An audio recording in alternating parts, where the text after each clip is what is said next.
Tim Sultan, first let me just do a quick sound check. Do we have Quintina Snowden on the line?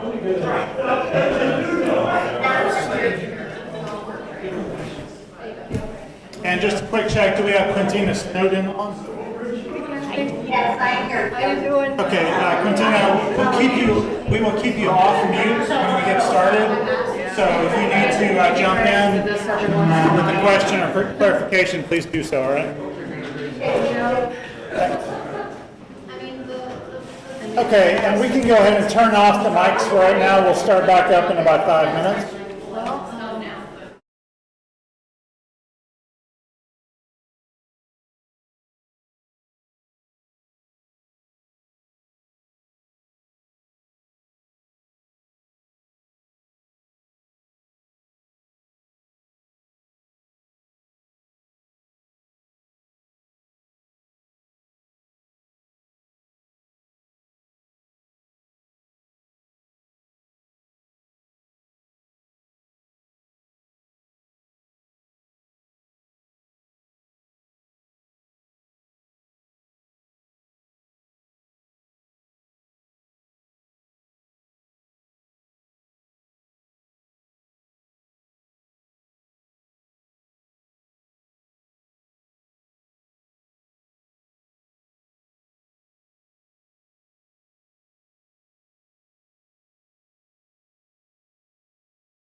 Yeah, let me read it.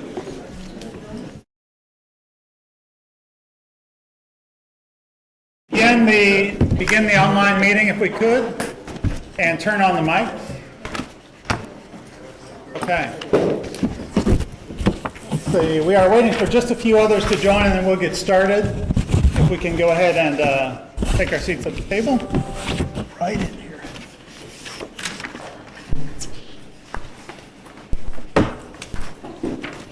Okay, well, good evening, good afternoon to everyone. Welcome to the Wurtsmith Restoration Advisory Board meeting. I'd like to just welcome you. My name is Tim Steltenfuss. I'll serve as facilitator for our meeting tonight. Before we jump into the agenda, if we could, let me just turn to our co-chairs for welcoming remarks. Stephen Willis, Air Force co-chair. Good evening and welcome. Appreciate everyone coming tonight. This is my first RAB as the government RAB co-chair, and I look forward to meeting you tonight. Mark Henry. I'd like to thank everybody who's in attendance. Glad to see more faces here than we've seen in a while. Looking forward to updates on the RI and perhaps a little discussion. Well, good. We will run through the list of all the attendees here in just a moment. But if we could, let's shift to slide 3, the RAB meeting ground rules. And I will review those real quickly. So, number 1, respect one another and maintain an atmosphere of open dialogue and exchange of ideas. 2, use our time together efficiently, wisely, and respectfully. 3, speak clearly and succinctly, one person at a time. Avoid interrupting others. 4, listen and remain open to differing points of view. Number 5, maintain a propensity for progress, prepare, discuss, document, and move forward. 6, share information early, openly, and honestly. And 7, accurately and objectively relate to others the discussions that occur at board meetings. RAB members, do these ground rules still work? Yep. Any discussion?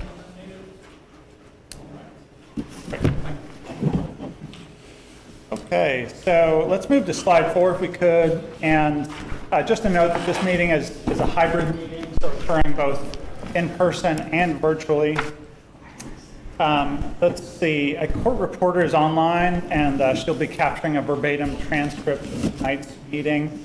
Her name is Quintina, and Quintina, if there's ever a point where you need to pause us and ask for clarification, please do so. It will really help her out if we stick to one conversation at a time. And Tim, if I could just make a quick note. Yes. I think someone is using the homework near a microphone, and so that is causing a little bit of this.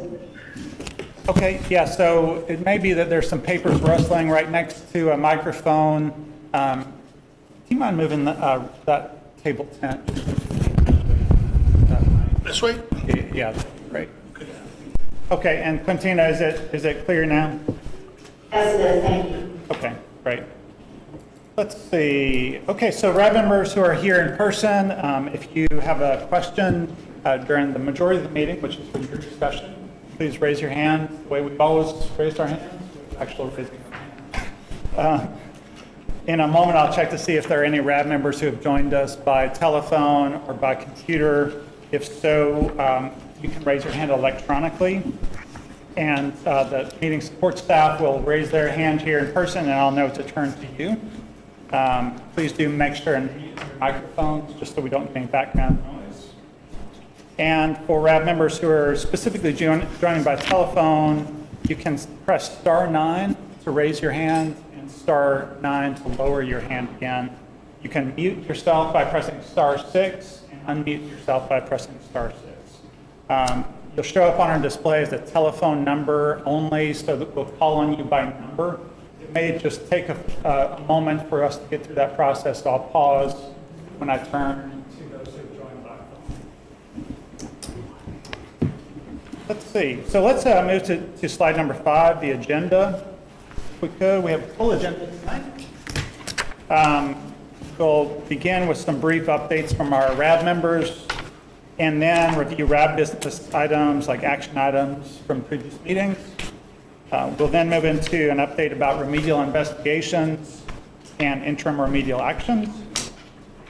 There will be an update about the Military Munitions Response Program, or MMRP, Remedial Investigation.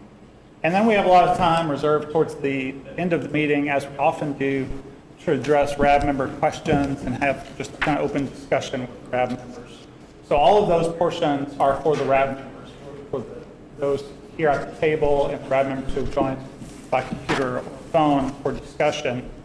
After that, the public will have the opportunity to provide 3-minute public comments as well. So I will be capturing a list of who would like to make a public comment as we go through, and then we'll call on you one by one. Let's see, during the technical presentations, please hold your questions until the end of the update. Then I'll check to see if there are questions from those who are in person and those who are connected virtually. And I think that gets us through the majority of our administrative items. But let me run through and just see, confirm that we have a quorum and check to see who we have here present. So we have William Gaines. Here. Mr. Mark Henry. Here. Arnie Rich. Here. Is Scott Lingo with us? And let's see, do you have Scott Lingo listed on the computer?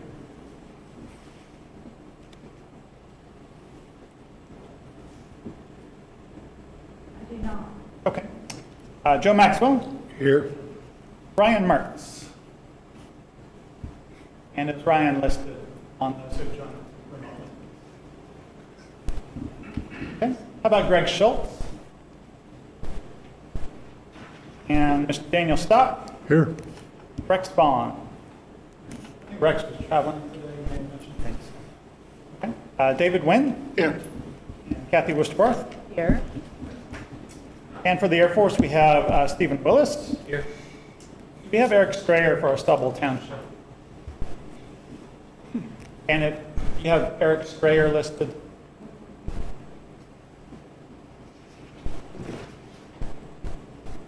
I do not. Okay. We have Denise Bryan with District Health Department 2. Present. Okay. And let's see, do we have Bill Farrell representing Michigan Department of Health and Human Services online? I think Bill was going to represent for Need Bridge. Just a real quick check to see if we have anyone from Michigan Department of Health and Human Services online right now. I do not see them. Okay, and if you could, go ahead and take everyone off of mute for the time being. And let me just check one more time. Is there anyone who's dialed in who is representing Michigan Department of Health and Human Services? Okay, Bill may join us later. We have Beth Place, Michigan Department of Environment, Great Lakes and Energy. Okay. Let's see, Mr. Bill Palmer, representing Oscoda Township. Here. Thanks, sir. Michael Munson, Oscoda Wurtsmith Airport Authority. Here. And USDA Forest Service is not able to be with us tonight. We do have more than 6 community RAB members here present. We have more than 5 government RAB members present, and we have both co-chairs, so we do have a quorum tonight. Let me just check real quick to see if there's anyone, any of the organizations I've called who were not able to indicate they're present but are now present. Anyone? Any RAB members here who have not announced themselves yet?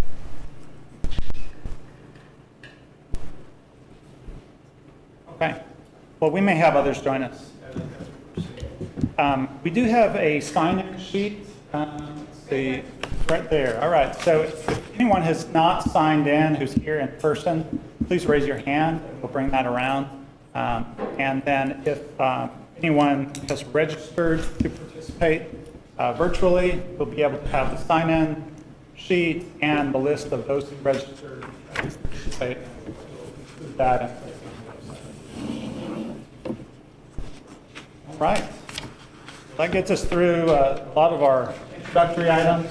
Let's move, if we could, to slide number 6. So we're in the stakeholder updates portion. And this is for RAB members to provide brief updates. If we could, let's move to slide 7 now. And we'll go to the Air Force update. So, Mr. Willis. Yeah, again, thanks everyone for evening. Couple things. We do have a new team member added to the Wurtsmith team at AFCAC. We've got Brian Lynch, who's here with us tonight. He's coming to us from the Army Environmental Command, so we're looking forward to having him as part of the team as we continue moving forward. And then also real pleased with the progress we're making on the RI as well as the IRAs for PFAS. And Paula Bond will be giving an update on that later this evening. I'm looking forward to the rest of the meeting.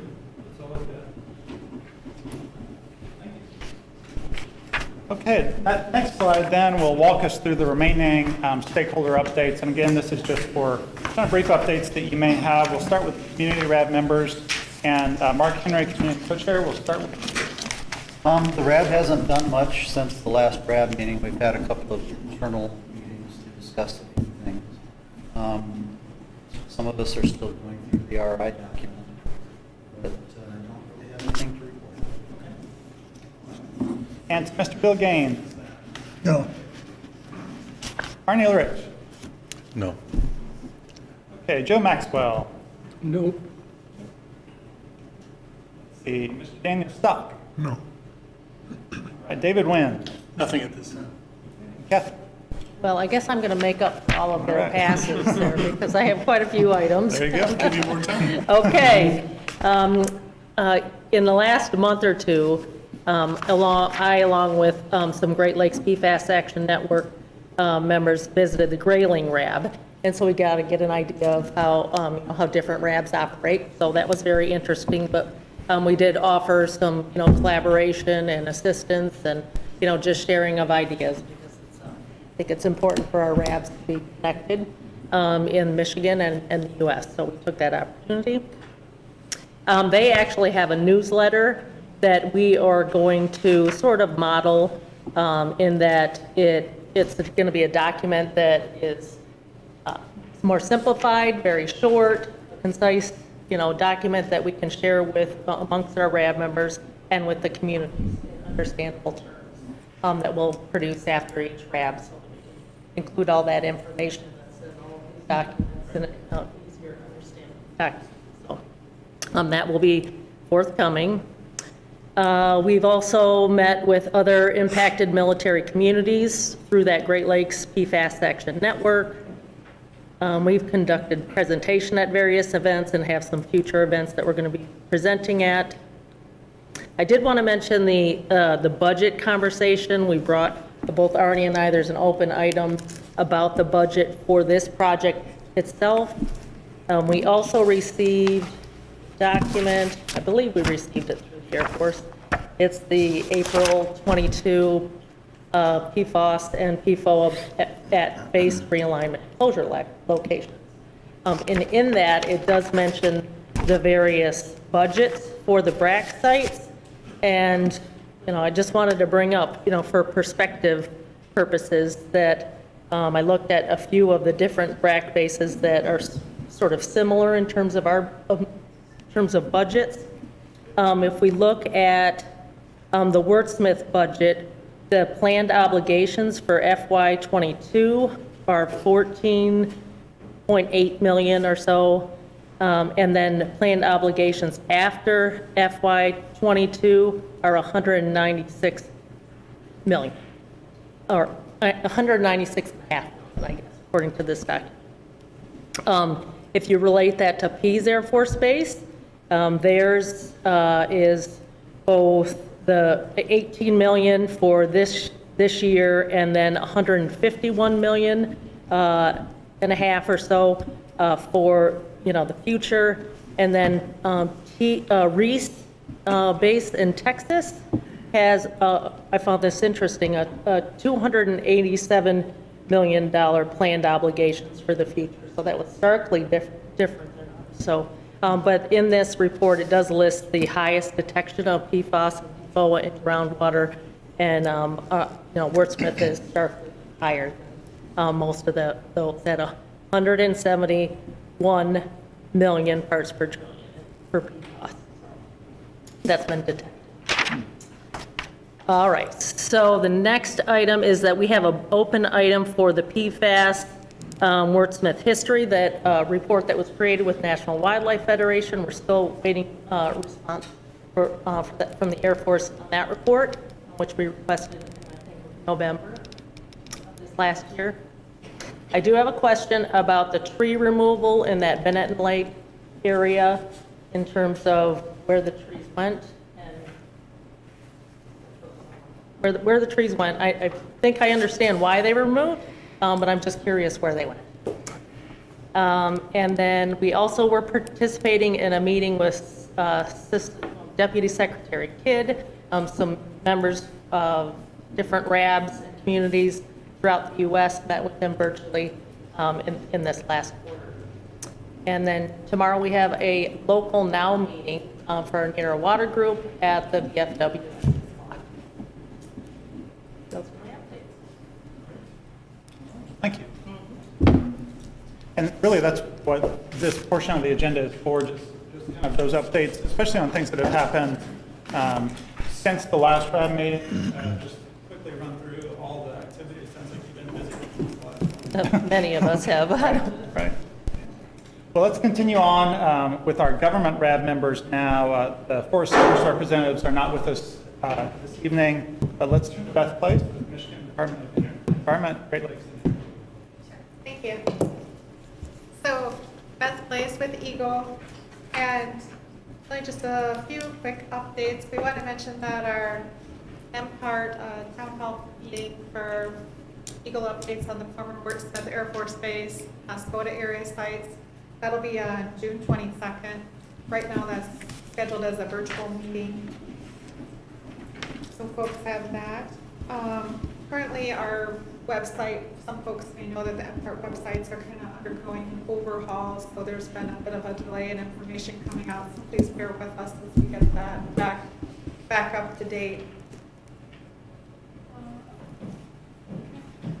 During the PFAS RI, AECOM, our contractor, has been doing oversight during basically almost every field day that Atsdr is out here.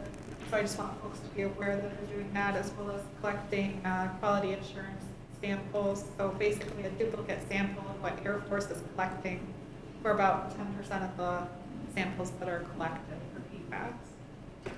And based on our results from what we've looked at last year, there were no laboratory issues that we saw with the data that Air Force was collecting. So that was good news. A few reviews that we have been doing. So we reviewed the PFAS RI and the back check from Aerostar and Air Force that was provided in the final document. So Eagle is currently putting together a letter to address those unresolved items. I know we've been saying that for a while, but that'll be out by the end of next week or sooner. We also reviewed for the RI, we are in another back check reviewing Air Force's response to our comments of the risk assessment work plan.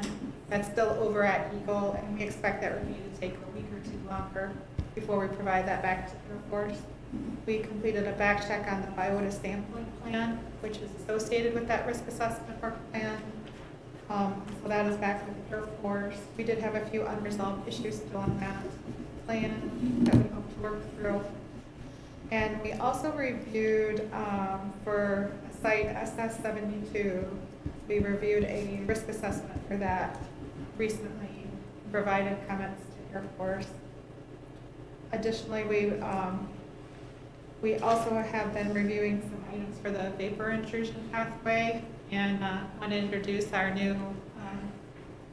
newly assigned Eagle PM, Keelan Briggs. He'll be handling the BI portion. And if I could, let me just make sure that we have this stand-up mic on. Is that right? Yep. Hello. Good. Sounds good. So yeah, I'm Keelan Briggs. Nice to meet you guys all. Look forward to helping Eagle on the vapor intrusion side of things. We just reviewed the RI addendum in regards to the vapor intrusion investigation that just got completed in the first phase. We provided comments back to Air Force the end of April, on April 21st. We're now waiting for those response back from Air Force at this point. In addition to that, we issued just a short-term urgent action request letter to them. There were 2 sites that we kind of had some concerns about concentration we detected or that were detected in the soil vapor, so we're asking for just some more urgent action, kind of moving into the phase 2 for some of these higher risk areas we don't know if anything. So yeah. I have 2 questions. Yes, please. What was found in phase 1? I don't memorize, but I think TC was one of them. Okay. So Solve solve them. I'll tell you. I think in one Mmrp, there's 3 that exceeded some concentration from some of our SS5. And then the other one, I believe there's 2 different constituents. I can get that to you. Okay. I was just wondering if they were fluorinated. There is arsenic chlorinated. So. Perfluorinated. I don't think they were sampled. I've been looking at perfluorinated alcohols, which were part of AFFF. You may want to look at that and get it on your radar, Okay. because they're volatile. Very good. Appreciate it. I think that summarizes it. Thanks. All right, thank you. Appreciate it. And Ted, if I could just get the gentleman's name, please. If you don't mind just coming back and restating your name for the court. No problem. Thank you. That was Kaylin Briggs, K-A-L-A-N. So. Good? Yeah. Great, thank you. Yeah, and thank you, Quintina, we appreciate that. And let me just do a quick sound check. Are those folks who are on the phone able to hear okay? Quintina, are you hearing us? Phone? Sometimes there is still some distortion, but overall I'm fine. Okay, so if I could just encourage the RAB members to really focus in to the nearest mic and speak to that to the degree possible, that'll help out those who are connected virtually as well. Okay. Jim, the only one we can hear clearly is you. Uh-oh.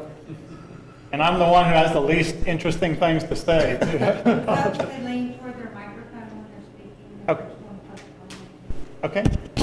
Yeah, and if we could just lean towards those mics and speak all the way across the airwaves. Let's turn now to someone who does not have any trouble being heard, Mr. Michael Munson, Oscoda Wurtsmith RAB. So you're calling me aloud? Is that what you're doing? Effective communicator. Yes. I will be brief. We have had an airport manager change. Gary Killen, who was with us 13 plus years, has retired. The board has brought on board James Downey. He goes by Jamie, and he's being fire hosed at this particular time, getting himself up to speed. But that's all we have right now for the airport. Thank you, sir. Let me just do a quick check to see if anyone from Oscoda Township has been able to join us. Okay. And how about Michigan Department of Health and Human Services? Okay, over to, yes, go ahead. Hello, Sarah, can you hear me? I can, yes, sir. Go ahead, please. Hi, yeah, I'm having some problems here, yes. I'm standing in for Fruit Beach. All right, well, thank you for joining us. Is there any sort of update that you'd like to provide just in the stakeholder update? Yes, just a couple of things. We're planning our third resampling for this summer. We're planning on starting June and expect to go June through September 2022. So our sampling plan is currently under review.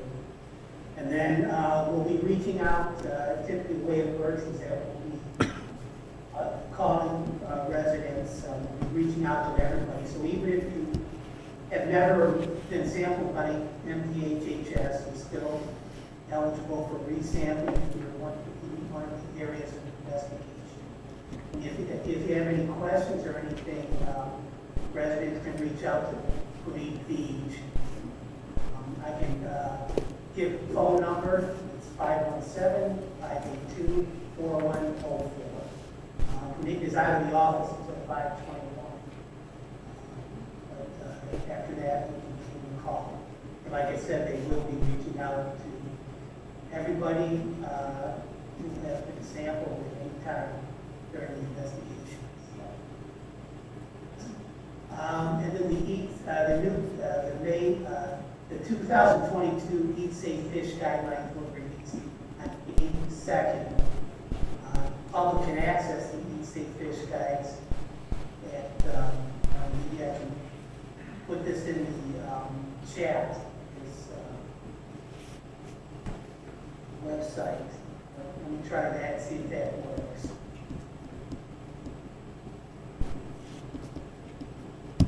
Thank you, Bill. Yep, Any additional updates, Bill Farrell? that's it. Well, thank you very much, and we have a question for you. Bill, could you repeat that phone number for us, please? Yes. It is, hang on a second here.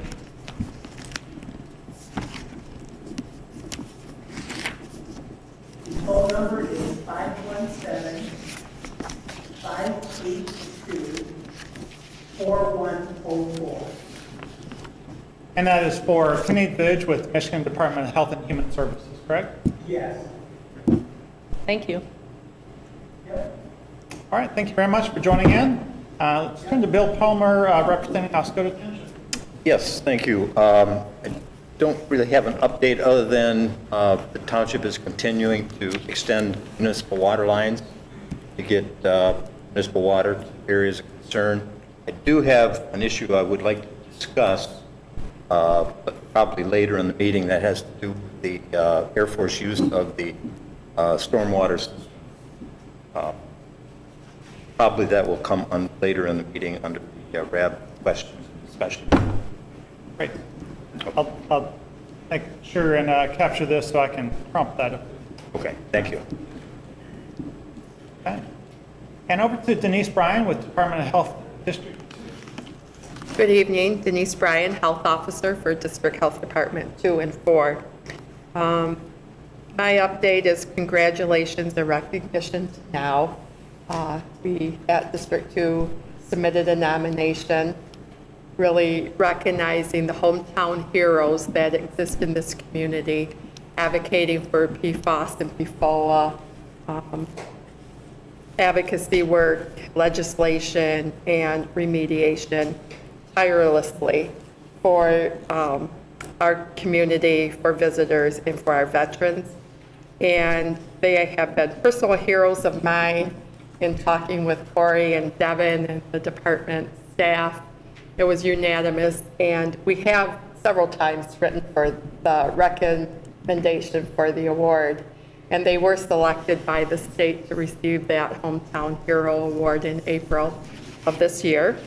And I think in terms of it being a pandemic era and recognizing that PFAS and that award was then bestowed on the now friends and family here that, you know, put a lot of effort. I was trying to count back the years, and I think it was 2013, and I was a health officer for 1 year when I got a call from Chris Bush, a toxicologist, and seeing Bob Delaney back there, too many years, but we're on the right side of the issue, and we knew that in 2013. So congratulations to the now members. You are appreciated. Thank you. Those are my updates. Very much.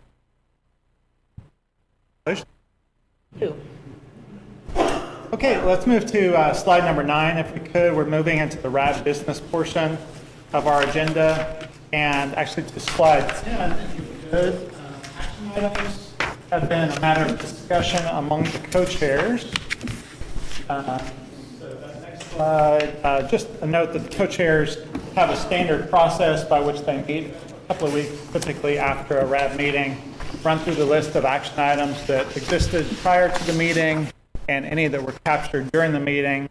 So right now there are 8 open or ongoing action items, and I believe there's continue that practice after this. A quick note on membership. Recently we adopted a new set of operating procedures, and section 2.4 addresses attendance, and it indicates any RAB members who fail to attend 3 consecutive meetings shall have their membership vacated without further action by the RAB. So maybe one thing that might be worth discussion at the next co-chairs And just a reminder, there is that requirement just in act and have that continuity of discussion. Yes.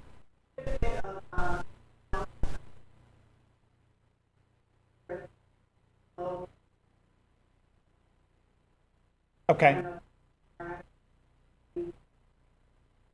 Okay. Let's see, I'll do the quick version of what I just mentioned, and that is that the RAB co-chairs meet after each RAB meeting, a couple of weeks after each RAB meeting, to review action items, identify any action items that were brought up in the previous RAB meeting. And so right now there are 8 open or ongoing action items, and there's a plan for co-chairs to meet following. Quintina, is that any better or is it still the same? Okay, so let me just turn to our audiovisual staff and see if there's anything that's done on that. They are attempting to address the problem.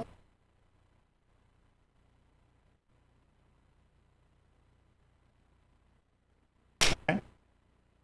So how about we just take 1 minute here while they look to see if there are any files. Which The magic wand.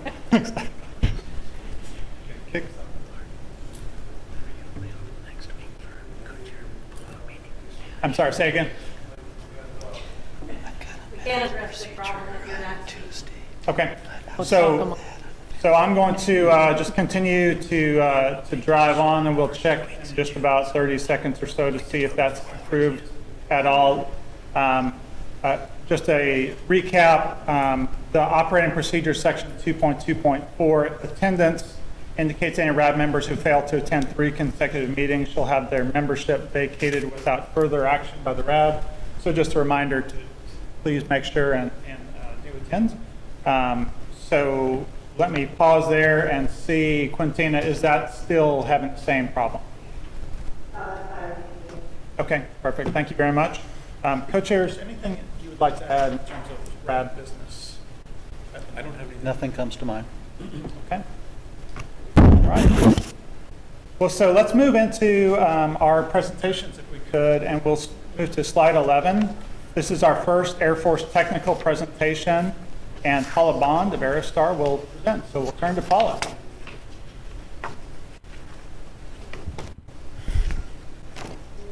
Us vertically challenged people. I'm really happy to be here today and see everybody in person. I'm going to give a quick update on the remedial investigation that's going on right now and the interim remedial actions that are taking place out on base right now. So next slide, please. Too far. We did receive a request to kind of go over the circle process in a little bit more detail. So we added a new slide in that just kind of outlines that process, and I'll go through this graphic here just a little bit. We talk about the circle process a lot with Wurtsmith. I know you guys have heard this a million times, but the Comprehensive Environmental Response Compensation and Liability Act, and we more lovingly refer to it as CERCLA. It is a process that we have to follow to the cleanup process that we're implementing here. And if you look at the graphic, across the top, we kind of outline it in simplified actions across the top. And then the row on the bottom kind of outlines the actual CERCLA nomenclature. And the nomenclature is a lot of what we use when we're talking about Wurtsmith, and we use a lot of these acronyms. So the first step in the CERCLA process is the site identification and initial sampling. And that relates to the preliminary assessment and site inspection. And I think you guys have seen the preliminary assessment and site inspection documents already. We're kind of through that process here at Wurtsmith as it relates to the PFAS work. The next step, which are more detailed studies and developing potential cleanup solutions and evaluating remedial alternatives, that comes in the RIFS. So the remedial investigation is that more detailed investigation phase, and then that's followed by the feasibility study, where we take the data from the RI and try to develop remedial alternatives that may be appropriate to address the PFAS that we found during that investigation. So currently, we are in the RIFS process at Wurtsmith. And that's the field work that I'm going to be talking about a little bit later, is that more detailed investigation, remedial investigation work that we're doing. The next step is developing the site cleanup plan. And that's where the proposed plan and ROD come into play, where we develop, after we look at the alternatives in the feasibility study, those are outlined in the proposed plan, and then that preferred alternative is developed in the proposed plan, and then it's actually agreed to in the ROD, which is signed off, and that becomes the actual remedy for the cleanup that you're addressing. So obviously with the PFAS RIs, we're not to that stage yet. As most of you are aware, we are implementing interim remedial actions at Wurtsmith, and at any time during the circle process, you can implement interim remedial action, a time-critical removal action, non-time-critical emergency response. So we have done several TECRAs out there. Last year, we just did a TECRA for the soil removal at TO2. So any of those early response actions you can do at any time during the circle process, but the general process kind of is what we have outlined on the slide here. So once we move through the ROD, or move through the proposed plan, the ROD will be the next thing. Following that, then you develop your remedial design, because your remedies outlined in the ROD. Develop the remedial design, and then implement the remedial action. So on the slide there, that's the second to the last box, is the site cleanup implemented, and that follows through. And then the site cleanup evaluations, that's where you do your remedial action operations and your long-term management. And then eventually the site is closed out. So we want to make sure everybody is clear on the circle process, or if anybody has any questions on the circle process, please let us know. We'll be more than happy to discuss that in more detail, but we just kind of wanted to give everybody a quick overview and summary of the circle process itself. Yes? I thought that the contract to start the RI was signed in August of 20. It was. Okay, but then you consider starting the RI a year later? No, I'm sorry. That's when we began the field work for the RI. Was in July 2021. So you started the RI, the Yeah. planning, the the negotiating WAC, on the work plan. Yeah. So sorry. Yeah, that's the field work began. Yeah. Okay, good clarification. Sorry. And the last thing is, your team offered a draft, but definitely a final RI report date. I think it was going to be in the spring of 23. It was originally going to be December of 22. I think that's correct, from memory. Is that still on schedule for a final report by next spring, 23? 23. No, that's actually been pushed to the right a little bit, and I'll talk a little bit more about that when we get to the schedule. So it's delayed a second time? Okay. We'll talk a little when we get to the schedule. Yeah. Great. All right. Okay. Next slide, please. So this is a slide that we generally kind of, just to give a quick brief update on where we are specifically in the RI progress. So we know we're in the RI phase of CERCLA. So as part of this project, we worked with Eagle and the Air Force to scope the RI and what we were going to do, kind of get clarification on the path we were going to take, the approach of the RI, the field work. The next step was developing the UFP QAP, which is complete. And I think as Beth mentioned earlier, we're working on the risk assessment work plan to get that completed, and then the biosampling plan addendum to the UFP QAP for some activities related to the risk assessment. The field data collection is ongoing, like we just talked about, and then eventually we'll get to the RI report once all of the delineation efforts, the nature and extent of the RI are complete. Next slide, please. So, same progress for the IRAs that are going on right now. IRA scoping is complete.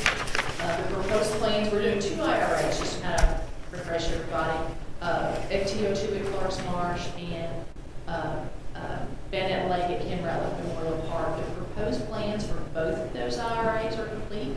The interim records of decision are both complete for those actions. So the remedial designs are complete, and we are now in the interim remedial action phase of implementing the remedies, those IRAs for those two areas. Next slide. So just to update the RI, just to kind of refresh everybody, we started the field work, like Arnie suggested, back in July of 2021. When we stopped the field work for the winter season back in December, we had collected groundwater samples from 96 existing monitoring wells. We completed 245 soil borings, 51 vertical aquifer sampling locations. For groundwater, we completed 3 hydraulic profiling tool locations to collect some additional high-resolution site data. We collected 4 seep samples. So that was what we did last year. So we resumed the field work on April the 4th of this year. We are continuing this vertical aquifer sampling to finish the delineation work for the groundwater plumes out there. We will be installing some monitoring wells, and then we'll update the CSM. Next slide, please. Yes. Well, I get much closer. So I'll give you a quick update on the Clark's Marsh IRA. So this IRA started last year in October. It was the first one to get kicked off. We began grading back in October, getting the site ready for the building. We are doing a building expansion because we're adding pre-treatment to the existing FTO2 system, and it will be handling additional water out there. So we're building a tow building for the buy side to biological treatment, and then we built an expansion onto the side of the building, and you can kind of see that in the picture there, in the middle picture. We have installed the conveyance piping out to all where all the extraction wells are going to be, and we plan to install the extraction wells in June of this year. And then that system will be hooked up to the extraction wells, and we'll be well on our way to getting that treatment system up and running. So, next slide, please. At Bennett Lake, at Kennebec Lake Memorial Park, we got the rod signed a few weeks ago for this action. But in the meantime, we have been ordering materials and supplies for this site. We have received our process tanks, and because we ordered those, we went ahead and got those installed in the building. We are building an expansion to the existing CTS, and we're building a well control building that's associated with the CTS to handle all the new extraction wells and the new increased flow that's going to be coming to the CTS treatment system. So as we receive equipment, we're getting it installed as things come in. And the extraction wells for this system are planned to be installed in July, August of 2022. So let's talk a little bit about the schedule.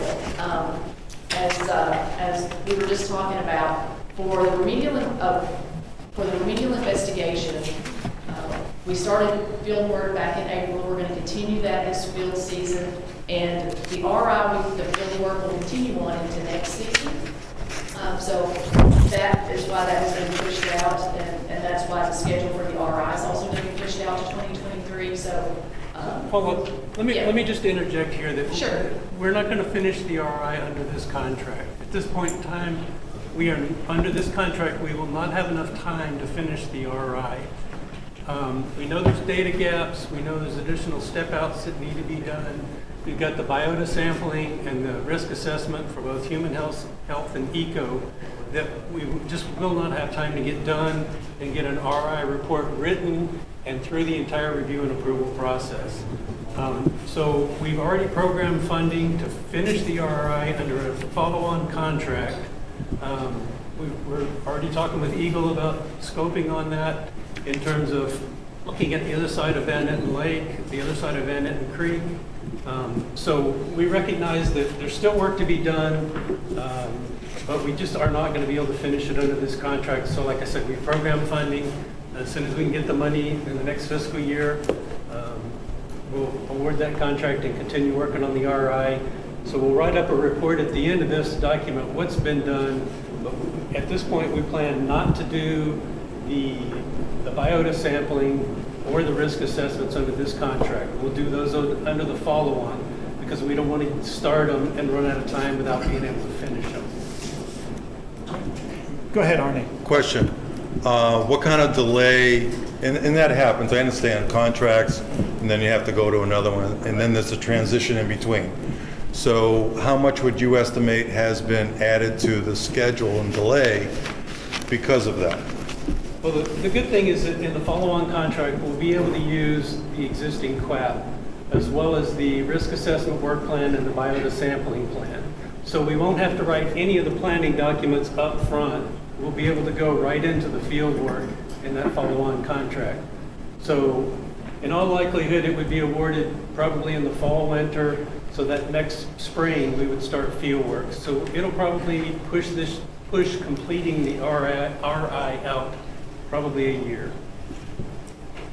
Pushing it out an additional year? Yes. From this contract. Because you're losing a sampling season, because now you're not going to be able to start sampling for that phase until the spring of the following year. Correct. Yeah, Arnie, I wouldn't say we're losing this season, because this season we're going to finish the delineation work. So field work would start again in April of 2023. So we wouldn't lose this season, we would keep going. Okay, and just a slight comparison, Greg and I were on the P's RAB meeting last night, and I don't know what their contract situation was in comparison to yours, so I'm not laying any blame, but just a comparison. They're on schedule with a slight delay, but their RI started the same, contract signed the same month or a month before yours in July, August 2020. And they're going to have their RI report by next spring. And that's the same time that you're going to start your sampling for the risk assessment part of the RI. So I just want to put an exclamation point on that that is a full year that we're going to be behind that site. Okay. Yep, we understand that, but we want to make sure that we collect all the data we need to answer the questions. We didn't want to do a partial RI, have data gaps, and then have to go back and do it again. So we split it into two contracts to make sure it's a complete continuous RI with all the data gaps addressed, and then we can write the report, and then we can move into the feasibility study. Because we're not given an opportunity, the public, to comment officially on the RI draft and work plan and so forth, are there any opportunities that the Air Force could make to us to have some briefings over the winter about your draft planning and so forth, so that when you do start sampling, we're going to have a comfortable feeling of what you're doing, what you're sampling for. Sure. And there's a lot of unknowns with the wildlife risk factors. And actually, EPA just 2 weeks ago published draft some new wildlife criteria for fish and the water that they swim in. And it's in public comment right now, so it's an important area. Definitely in an upcoming RAB meeting, present what we'll get done under the current contract and what we'll have in the next contract. Thank you. Okay, and I will turn to those on the phone for questions in just a moment, but let's go to Mark Henry. Just a clarification. Steve, did I hear you say that you're going to be starting scoping for doing work across Manhattan Lake? We are in discussions with Eagle on what might need to be done over there. Okay. Thank you. When will those, Steve, when will those discussions, when do you think that those will be to a point to where you guys will have a signed agreement on paper? I couldn't answer that at this point. Okay. Tim, are we in questions? Because I've got a... Yeah, let me just, I think you may have a few more items to address. Is that right, Paula, or did you have anything else? No, this is the last, I believe this is the last slide. Okay. The schedule. And you're through, you're up there. Okay, great. Let me just check real quick to see if there are questions from those RAB members who have joined by phone or connected virtually. Let's see, Bill Farrell, any questions that you might have at the moment?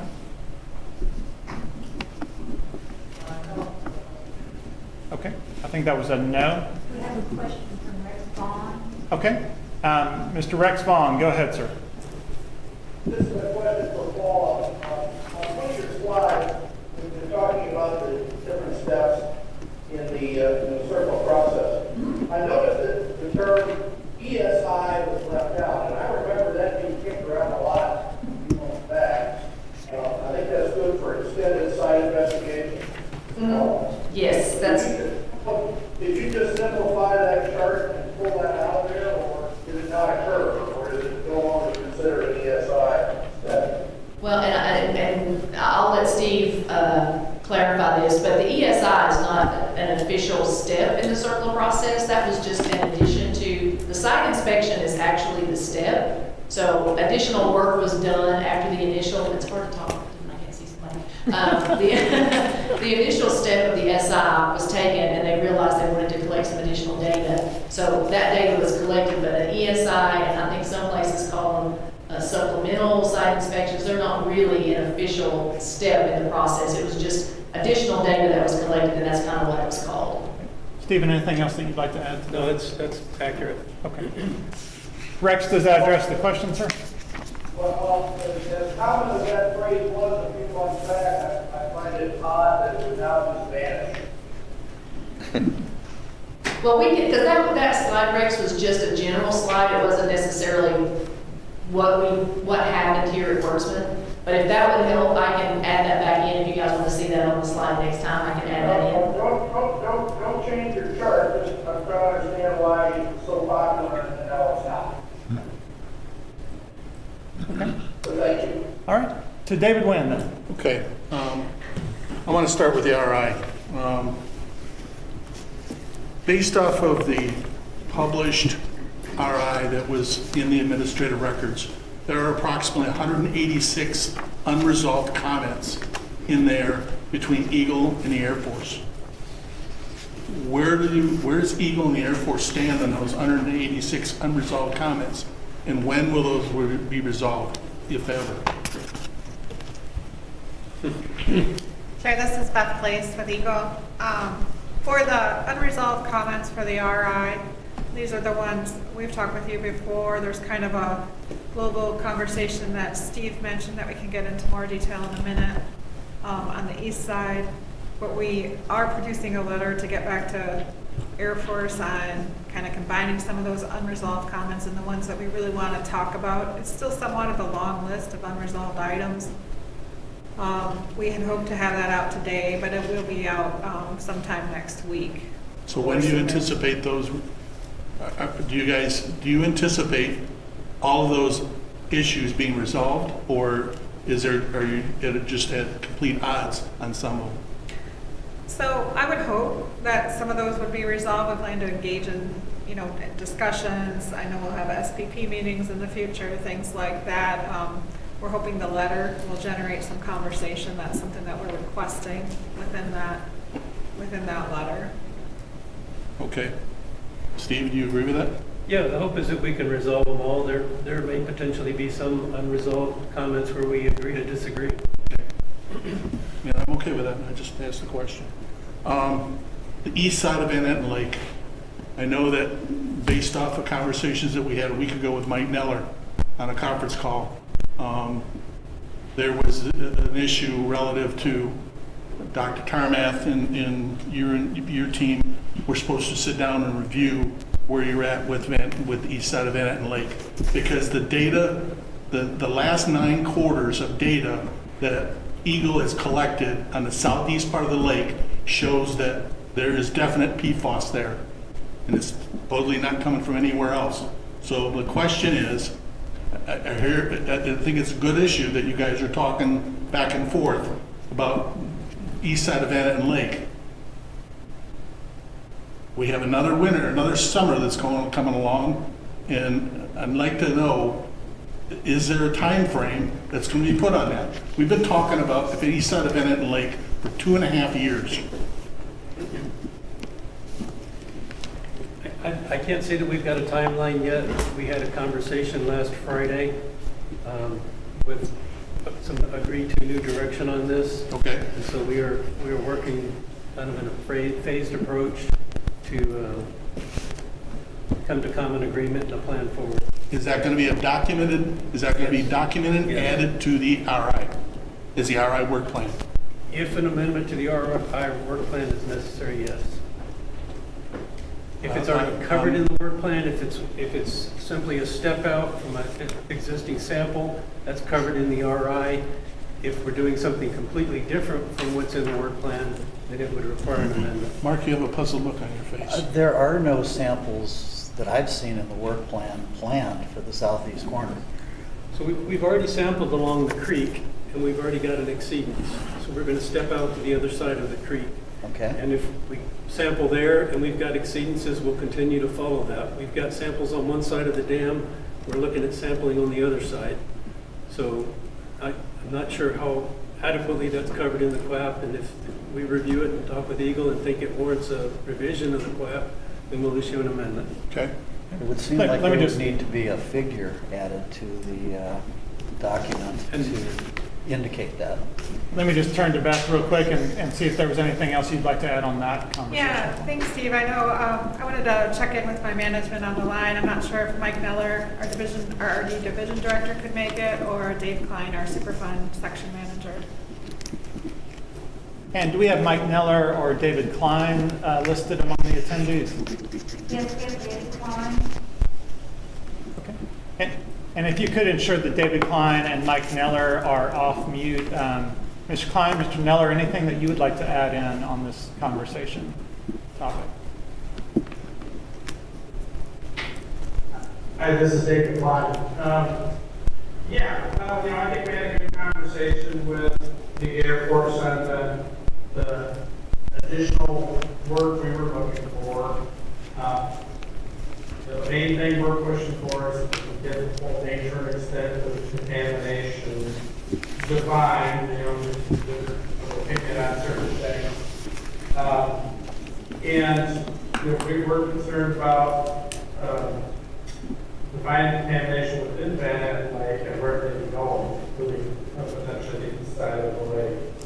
And I think what we heard from the Air Force was that they were going to look into those issues and potentially change their plans based upon after they look into it. So we're as Steve mentioned, we'll be waiting to hear back from them on what changes they might do. I see. Okay, thank you, Mr. Klein. We appreciate that. Okay, we have a question here. Go ahead, Bill We Gaines. talked about the contract. Maybe everybody else knows, but I don't know when the current contract ends and how long would the next contract be planned for. So the current contract actually ends in January right now. We are working with contracting to extend that another 6 months, but we can't extend it beyond that time. The follow-on contract would probably be a 3 to 5 year contract. So, Because it'll be finishing the RI as well as doing the feasibility study. so the current contract, January, possibly extended 6 months. Correct. Okay. And Quintina, that was a question or a comment by William Gaines, Community RAB member. Mr. Gaines, did that address your question? Yes, thank you. Yeah. Okay. Let's go to Arnie real quick and then to Dave. Related to the east side of Van Etten Lake and what the Air Force and Eagle are discussing. A couple of times we brought up, there's one best practice by EPA, who is the agency implementing CERCLA authorities. And it's called, and the Air Force started a study which included sampling all the way down to the clay layer and analyzing the actual soil all the way down. And this study is called an environmental stratigraphy sequencing. It's a best practice, and other Air Force sites have used it. There were 4 of them, and Wurtsmith was one of them. However, the Wurtsmith study that was started in 2016 and 17 was never finished. And I've talked to a couple of your Air Force experts to verify this. And I was wondering if, I'm asking as an action item, if the Air Force will look into this best practice and include this in your discussions in addition to groundwater sampling, which is what you've been talking about on the east side. So it's doing additional core sampling from the beach at the township, where the Air Force has stopped so far, all the way east of Cedar Lake Road, or definitely further east beyond the east side of Van Etten Lake. So that you have the geography modeling and you verify it with groundwater concentration sampling to verify the model. Of all those posters that were shown to us in the last meeting, and Colin Powell? Plank. There is a lack of information on the geology from the township beach on the west side of Van Etten Lake to the east side to the Lake Huron. There's a lot of blanks in there for geologic investigation. So I'd like that to be added to the your studies. Okay. Yeah, I'm not familiar with that report, but we'll definitely look into it and see how we can apply it to the... Steve, I will add that environmental sequence stratigraphy is part of the CSM that we're doing. So we do have all of that data for the area that we're looking at for the RI right now. We're collecting additional data as part of the RI to supplement that. So we are collecting a lot more geologic data along right now the west side of the lake, and also now once we get access along the river too, to fill in some of that. I think you're talking about between Huron back this way, where there are some data gaps. Right, including under Van Etten Lake. Right, so that's not... To the east side. Yeah, that's not part of the plan at this time, but depending on how... It's definitely not part of the scope for this contract. Yeah, but we are doing environmental sequence stratigraphy, so we are using those methods as part of the CSM. Great. Okay, well, so let's go to David Wynn. Go ahead. Another area that I guess I have a concern about, or that, in our conversations with Eagle, the DMRO area, is that part of the RI, or is that something that's going to be added?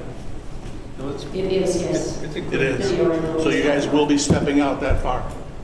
Yeah, we've collected quite a bit of data up there at the DRO already, yeah. Okay, great. Okay, can I ask a couple more? Yeah, let me just check to see if anyone on this side of the room has a question. Yes, just go ahead, Bill Palmer. A quick question for Paula. Before the meeting, you were telling us there were some problems with getting, like so many businesses are having, getting equipment and parts and so on and so forth. Yeah. And you said that is going to affect the timeline on this. Right, yeah. And that was Can you the question. explain how that is different than what you have here? Sure, and I think Mr. Wynn was talking about that we updated the schedule to move the IRA for Clark's Marsh is expanded, it has moved out, but the IRA of Van Etten Lake has been pushed to the left. So we are moving faster there. So the issue with the construction of the IRAs that we're having is logistics because of the availability of parts that we need to build the treatment systems. Specifically the electronic components, and I'm sure you guys have all seen this on the news. A lot of the small electronic components, switches, PLCs, the controlling mechanisms for the controls for the treatment systems, those are proving very difficult to get with very long lead times.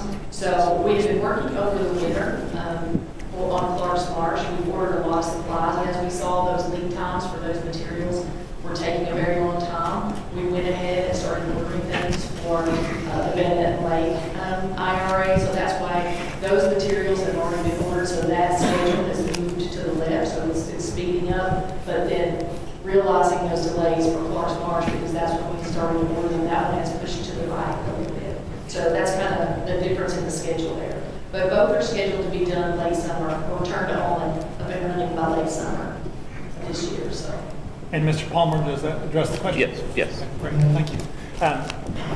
Before turning back to other questions here in person, let me check to see Rex Vaughn or Bill Farrell, if y'all had any questions at this point. None from me. Okay. All right, thank you. And Rex, I think you said that you did not have any at the moment, correct? Yeah, I have no additional questions, thank you. Okay, great. All right, let's turn to David Wynn then for a question. Future IRAs. Steve, a question, or I guess a conversation again with Eagle, is you guys are also going to look at possible future IRA for Pierce Point. Is that true or not? That's correct. Can you expand on that a little bit? Not at this point. We're still kind of in preliminary stages of scoping that. Okay. When do you anticipate having something that you might be able to present? I would say at the next RAB, we hope to have a contract awarded by then. Oh, okay, great.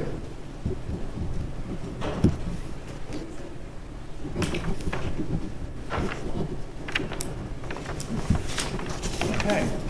RAB members, any other questions? Yes, sir. Go ahead. I've got a Maxwell. really stupid question. Oscoda Township, because of its unique location, is really water dominated between Lake Huron and the Oscoda River. And as I understand it, Oscoda Township is now using the old Wurtsmith sewage treatment plant. Is anybody, and all that stuff was dumped into that sewage treatment plant for whatever time the base was here. Is anybody monitoring the effluent from the sewage treatment plant into the Oscoda River? Is anybody doing that, or is it a part of any plan?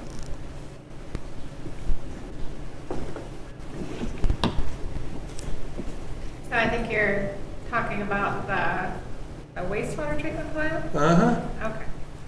So yeah, currently our Water Resources Division works with Oscoda Township on the current wastewater treatment plant, but there's nothing in place for the former wastewater treatment plant that Air Force operated, other than that it is being incorporated as part of the remedial investigation. Steve, do you have anything you want to add? No. I don't think that was the question. Okay, sorry, then I'm not trying to avoid your question, so I hope you understand. Is anybody monitoring the effluent from it? The effluent? Yeah, The current what's going wastewater out? treatment plant. Yes, yep. Oscoda Township collects those samples and puts them on our Michigan My Waters, and our Water Resources Division monitors those samples. Okay. For PFAS, Michigan Waters, they report, they sample. Yes, I The believe. treatment plant? It's monitored for PFAS, yes. I believe so. I wasn't aware of that. Okay. If I could Please, comment go on ahead, that. We were notified by Eagle, on which we operate the plant under Eagle permit. And a couple of years ago, we were notified in the testing of the effluent that PFAS was present. And so we hired our engineering firm. We were charged with tracking down where that PFAS is coming into the system.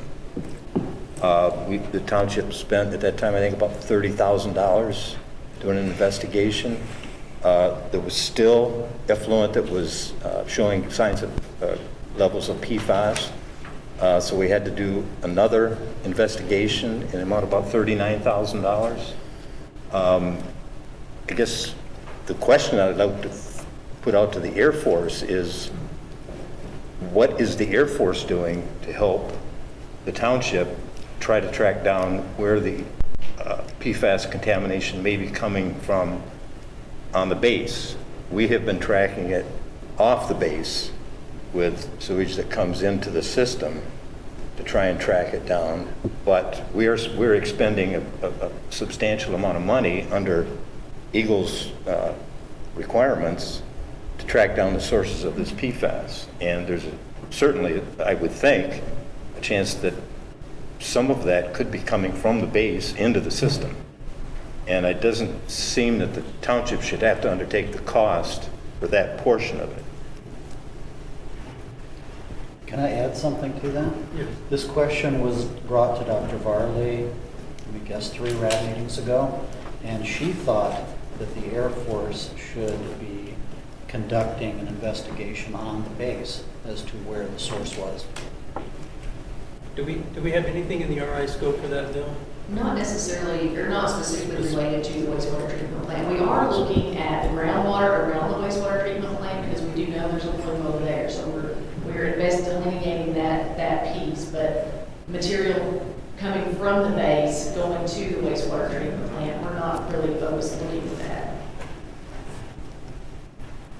And does that include, you said around the wastewater treatment plant, so that's the treatment plant and the drying bed, the old drying beds? Right. How about from where you stop on that sampling just down gradient from the drying beds to the Oscoda River through the marsh?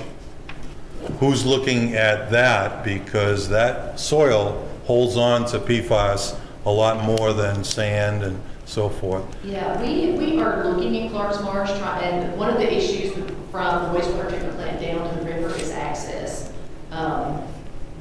It's a detail, though. It's a detail, but on the plan. But yeah, but we do have samples along the river south of the wastewater treatment plant that are currently in the WAP that we are trying to get access to go over there and sample to see how far that plume has moved down. So we have locations in there that we're planning to get to and that they are already written into the WAP. But the state has already taken samples over the last 5 years that show that there are seeps and tributaries during the wet season that have 2,000 parts per trillion. So you're using that data also to inform where you want to and how quickly. Yeah, so yeah, we have all of the data that Eagle has collected. And all of that data was presented in the WAP and all the WAP figures, all of the surface water data that we have was on those figures. So you can see that, and that's how we decided where to go next to sample. So even though it's a different sampling method than the DOD uses, you're still acknowledging and using that data to some extent in your planning and future sampling decisions. Yeah, right, for decision making and planning, yes. All of the data that has been collected at Wurtsmith up to this point is used in the conceptual site model. Okay. And let's spare a thought for poor Quintina trying to capture every word that's spoken and make sure that we don't overlap words, thereby making it harder to capture. Let's see, Beth, you had a comment, I believe. Oh, yeah. So I just wanted to mention that one of the Eagle comments to the RI was to do a more extensive sampling of the stormwater system and the sanitary sewer system on the former base. Air Force has proposed some locations, but not the amount or area that we would like to see within the plan. All right, other RAD member questions on the RI and interim remedial action update? Yes, sir. I have a broad question. During your analysis of the data over the winter, has anything come to light which has redirected efforts in the RI? Yes, there are a couple of locations that immediately come to mind over near integrated maintenance. We were delineating the plume that we already knew was there, and we found some areas that had elevated concentrations that we weren't expecting. So those will require additional step outs to delineate. So there was an area at integrated maintenance, and then there was another area that was to the east of integrated maintenance. It's hard to describe where it is, but I'll just say down gradient to the east, there was another area there where we found a concentration of PFAS that was higher than we expected. So those were a couple of areas that we're going to do some additional step out. So yeah, we have found a few things that were surprising. The integrated maintenance area, is that the one over in the weapons storage area? Mm-hmm. Yeah. And the other area, is that next to the former AFFF tank?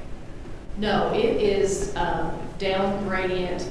There's no buildings over there, but it's close to Perimeter Road, and in an area where a lot of the trees were cut down. Ah. Yeah, over in that area was where we found a elevated concentration of PFAS over there that we weren't expecting. So we're trying, a lot of the step outs that we're doing, and just to remind everybody, we're trying to make data-driven decisions. So everywhere we collect data, if we see something that surprises us or we weren't expecting, that's the way RIs go. You follow that data, you step out until you have delineated that area, you've identified the source, you've kind of got everything pinned in. So that's what we're doing, and that's what RIs are. So, and that's the way we're using the data to continue to move forward. Okay. Thank you. A real quick discussion, because, and I really appreciate the way you're answering this, but you're talking about sites all around the base. And so a suggestion and action item is for future RABs and agendas that there is a full site map with those areas named, so you can point to them with a laser, so that the full public gets an appreciation of where you're talking about. Sure. Yeah, and I think we do have a poster that has all the sites on it. I don't think we have it out there this time. I know we're doing this, it's hard to do that. And it's on the slides because the scale is so small, once you put it, it's really hard to see. But yeah, we can look at doing that. Maybe bringing one in here for But also publish one as an additional page in the handout so that the public will have it also in their hands when they're online. Okay. I propose maybe that we do that as a poster as opposed to a slide, only because in a slide, when you get a map that large, you can never read it. So if we put a poster in, one, we can put it in the back and we can talk about it. And two, the posters get posted on the RAB website. And so you can take a look at it, and you can zoom in and you can zoom out and you can move around. And so you'll get a lot more benefit from that type of format than putting it on a PowerPoint. Right, but we need to do a better job engaging with the general public also. And the only way I think a poster is good for here prior to the meeting, because it's more readable, but for the presentation and jumping into that topic to answer a question, that we're going to need another visual that has just the site map. Now, maybe the person running, you could have it in your presentation and they just go to that page and they practice on how to do it. Maybe that's a way, so they can zoom so you can actually see where they're talking about. So it sounds like the intent, though, is to make sure that there's an easy way to reference geographically where we're talking about, correct? Correct. Yeah. For the people here, the public, but also those connected visually, virtually. Yeah. Okay. Great. I like the idea of having the map within the presentation, so you can quickly flip to it, shoot a laser pointer, even if it's not labeled, but you can put a dot on it with a laser pointer and make everybody aware, because not everybody knows where the DRMO area is, for instance. Right. But just have a quick reference.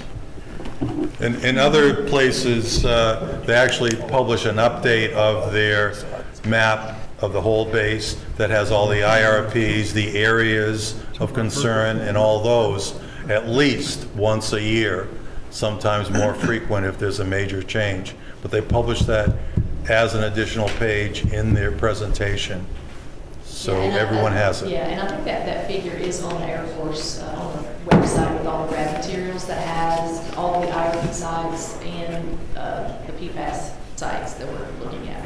So just a real quick time check. I know we do have probably about 40 minutes or so set aside for just general RAB member questions.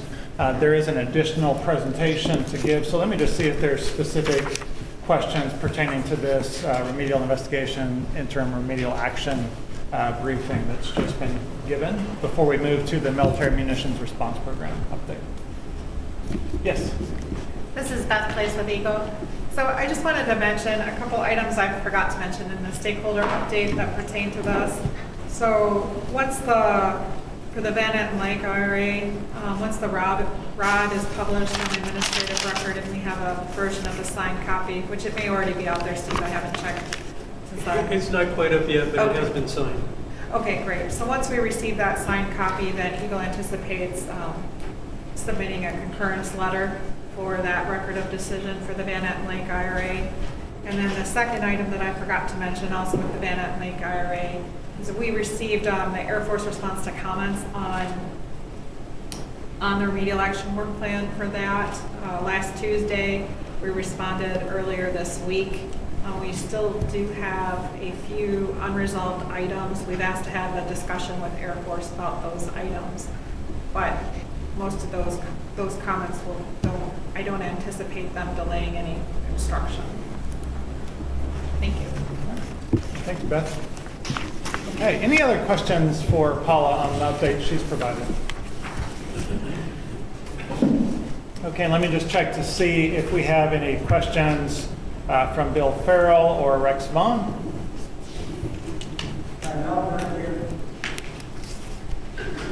Okay. All right, well, Paula, thank you very much. Thank you. Thanks, everybody. Thank you. Okay, so now moving on to the next slide, slide 19, I believe it is, the Military Munitions Response Program update.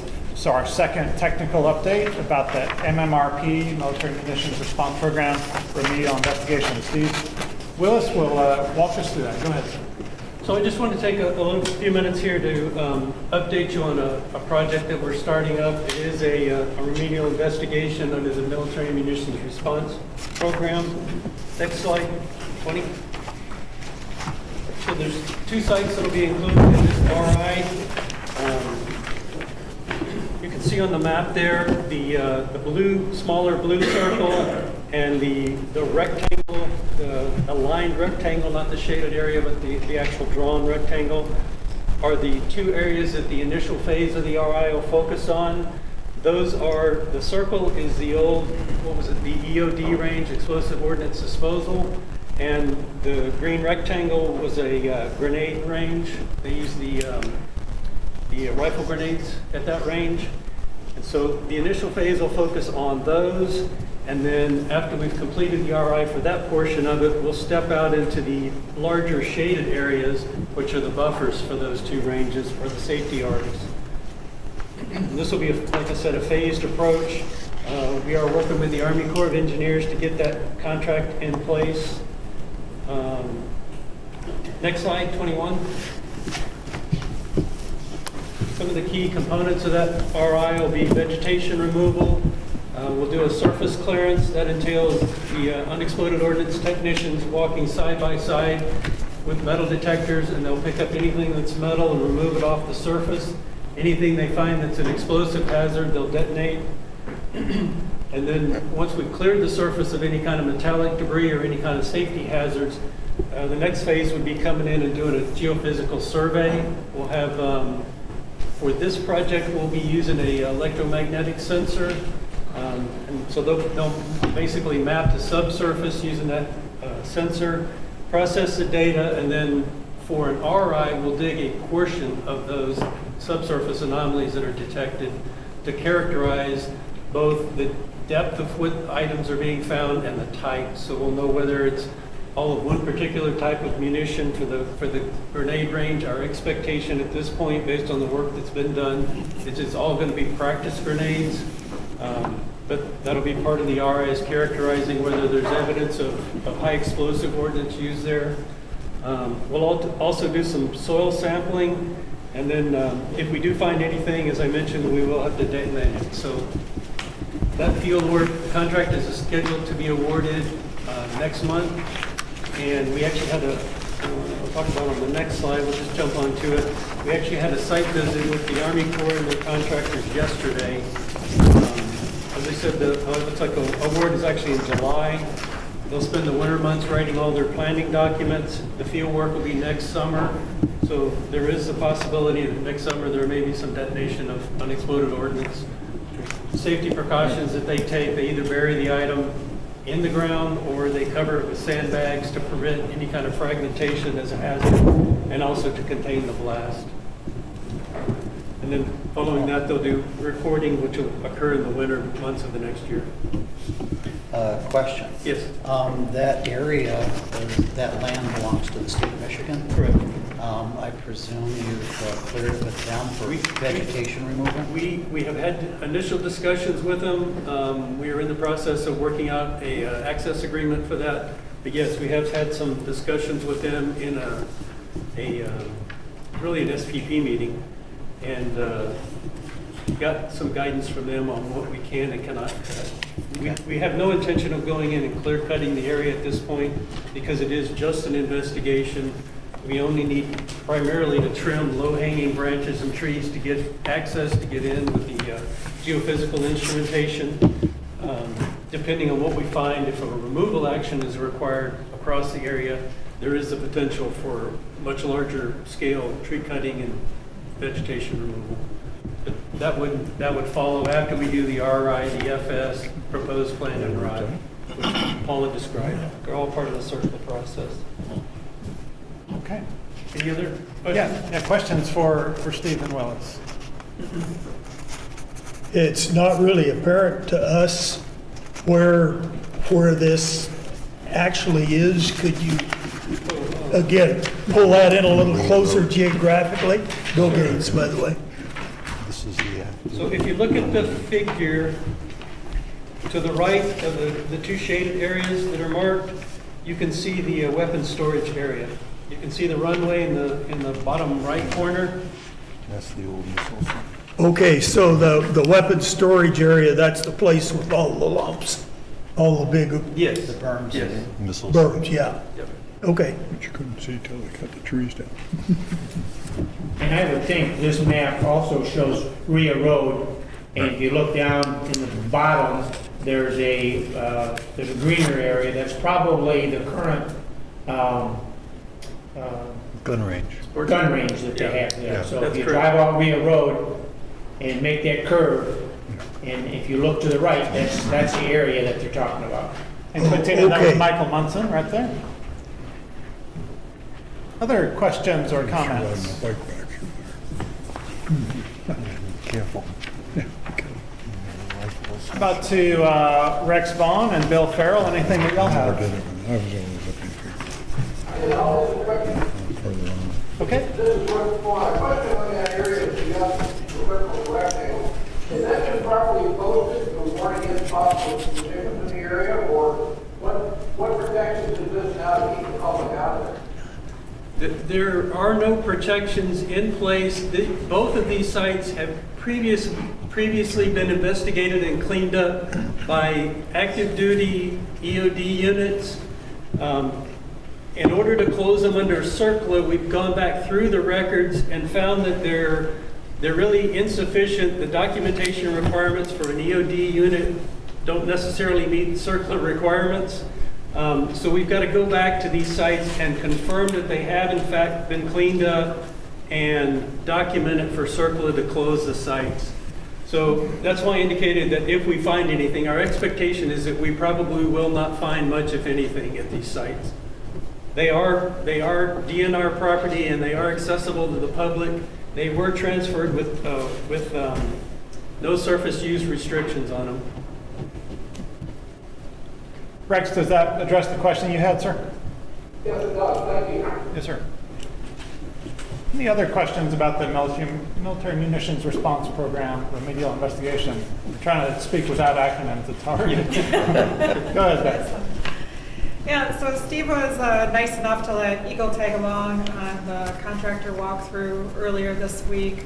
So myself, our geologist, Beth Place, our geologist Nick Shortgate, and we also have a UXO contractor on board for the state, UXO Pro.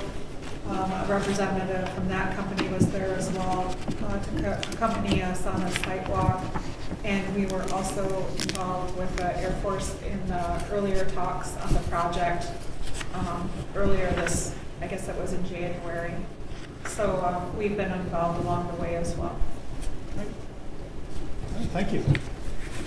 Any other RAB member questions or comments on this update? Okay, if we could move to slide 23. So restoration advisory boards are structured to address environmental restoration and environmental cleanup discussions.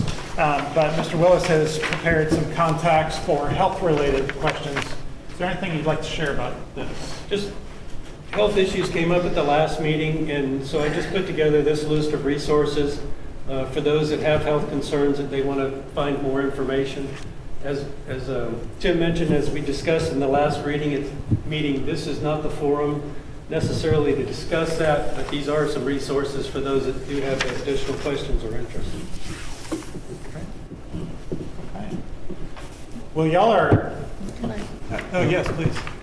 Since you brought it up, if I could direct you to some additional resources. So the Atsdr, the Agency for Toxic Substance and Disease Registry, there is a guide to clinicians on that site, which is being revised through the National Academy of Sciences and a process that they're using. So that is a resource that physicians or providers would use to help people in impacted communities.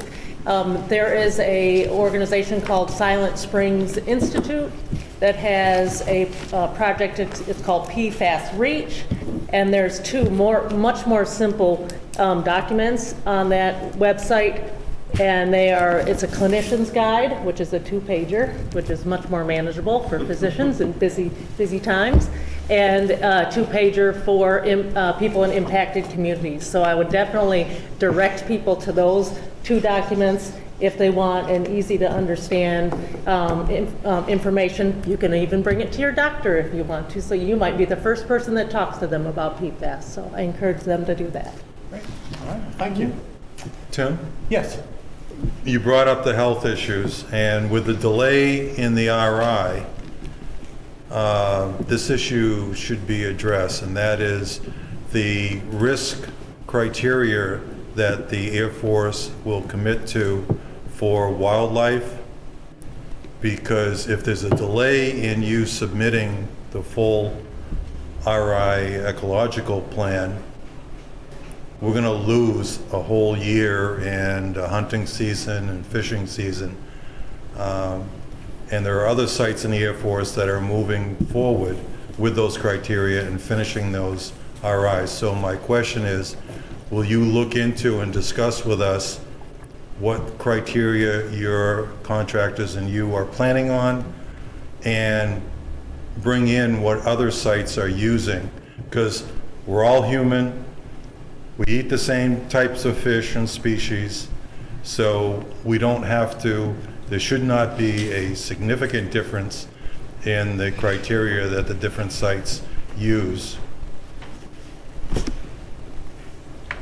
Sure, I can look at For health-related RI requirements. So we don't have to wait a year to look at what you've negotiated. I think we can continue discussing that over the next 6 months or no longer than that. All right. Any other comments before we take a quick break and then come back for more RAB member discussion? All right, well, let's take a 10-minute break. We'll come back just after 6:40, so maybe about 6:43-ish Eastern, and we are on a 10-minute break. Let's go ahead and mute the mics now for the next 10 minutes. We'll be back in 10 minutes. Thank you.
The mics on? Are the mics on?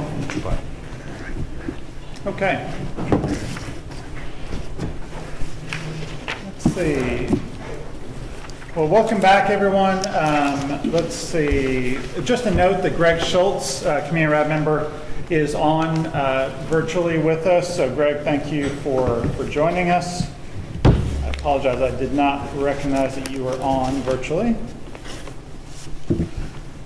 Okay. We also have some discussion on the virtual meeting. Kyle Jones, I believe, has indicated that he has some questions for Mr. Willis, and so Mr. Willis's email address has been provided.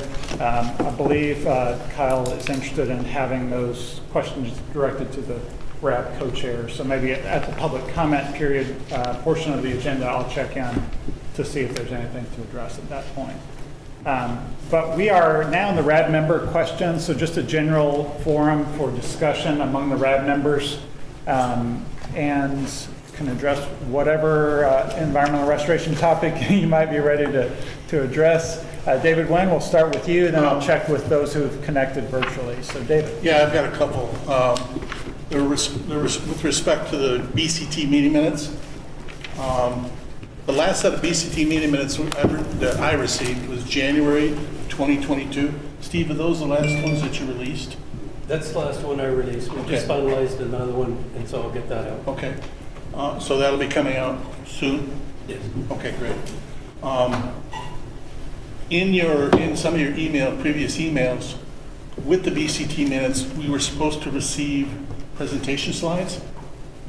Okay. Is that? So there were no presentation slides for the January meeting. Okay. The subsequent meetings, we will have presentation slides, so I will include those. Okay, great. So we will get those? Yes. Okay. Appreciate that. And one more question on the BCT meeting minutes that I have, and this I'm going to direct towards Eagle. And Beth, I don't know if you can answer this question or not, but there was an issue relative to RWD updates. And Catherine Varley asked about the status of revised sampling plans for the SRDs associated with the treatment systems. Are there updated SRDs that Eagle is going to provide? Is that what I'm understanding? Really, those were associated with the sampling plans associated with the current SRDs. Okay. Those sampling plans were being modified. Then at one point, we had discussed with Steve that there would be a follow-on meeting for discussing the SRDs with the new systems. That's kind of been postponed, but Water Resources has not provided the updates that were mentioned in those BCT minutes yet. And Beth, SRD, substantive requirements documents, correct? Yes, thank you. So I apologize. I'll try. No problem. Okay, so there's been no updated SRDs at this point? No, and I'm not sure, I should see if anyone from our Water Resources Division is on the line, either Tarek Master or Charlie Bauer, Matt Seiler. Okay. Okay. Okay, I'm sorry. Okay, thought you were communicating something to me. Just want to see if there was anyone from the Water Resources side of Eagle who would like to make a comment now. Is that right? Correct. Thank you. And Tim, I have one more question. Let me just pause real quick to see if there is anyone who would like to speak from the Water Resources section of Michigan Eagle. I'm sorry, what is the question that is being asked on that? That's Charlie Bauer. Yes, this is Charlie Bauer. Okay, Charlie, in the January of 2022, the question Catherine Varley asked about the status of the revised sampling plans for the SRDs associated with the treatment systems. Has there been any updated SRDs provided to the Air Force? To my knowledge, no. So they are re-evaluating monitoring plans for all three SRDs, and that is being looked at as a group, which would then be presented to the Air Force. But no additional status update other than that. Okay. Thank you. Okay, and again, that was Charlie Bauer, Michigan Eagle. Okay, let me just check in with Rex Vaughn to see, Rex, did you have any questions that you'd like to raise, comments you'd like to make? Not at this time. Okay, thanks, Rex. How about Greg Schultz?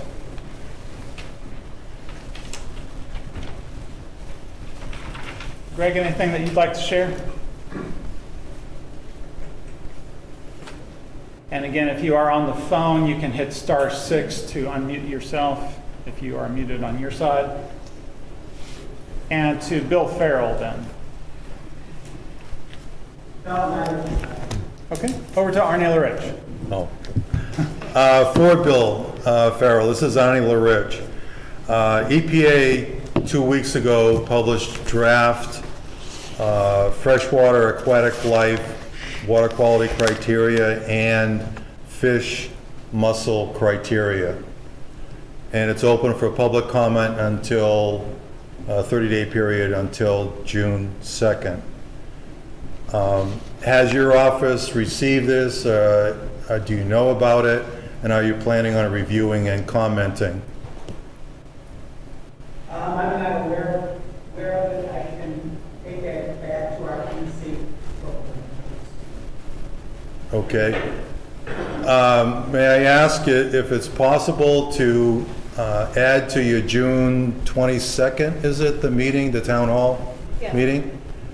That you give us some information about that review, your review, and what it means, what they're proposing? Because it's somewhat of a number that's equivalent or for the same purpose as the fish consumption numbers that we've been that have been used for all of our do not eat the fish or only 16 servings per month or those kind of numbers. So it's a critical number that we've been hearing about since February 2012 when the first do not eat the fish came out. I appreciate it. Can I ask the Air Force likewise the same question? Will you be reviewing this and possibly giving us an update on how you think this might affect your RI ecological planning? I can check with the Air Force risk assessors on that. Thank you. And the same for Remediation Division. Yeah, we can check with our water resources toxicologist and our RP toxicologist as well. Great, thank you. And Arnie, sorry, just for clarification, that was the EPA draft aquatic criteria? Yes, I'll give you a copy so you can have the details for the minutes.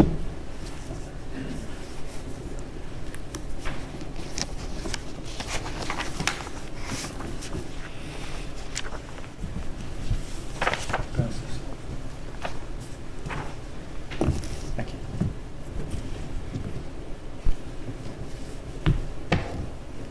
Okay, what other discussion amongst the RAD members do we have? I have one other question. David Glenn. Steve, we have been, some of us have been getting provided updates from our congressional representatives in the last couple of days.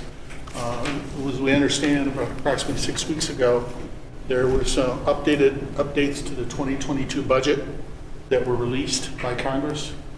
Are you aware of any of those updates, or can you provide us any information on those? I have not seen anything on that. Okay, great. Thank you.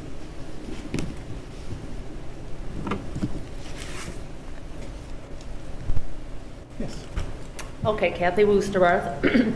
I think what Dave was referring to is the NDAA funding and whether you've seen that yet for 2022. Because the last conversation that we had with Dr. Varley, she had mentioned that not all the funding that she requested was coming towards Wurtsmith. So we're particularly interested in knowing that the project is being funded adequately. Yes.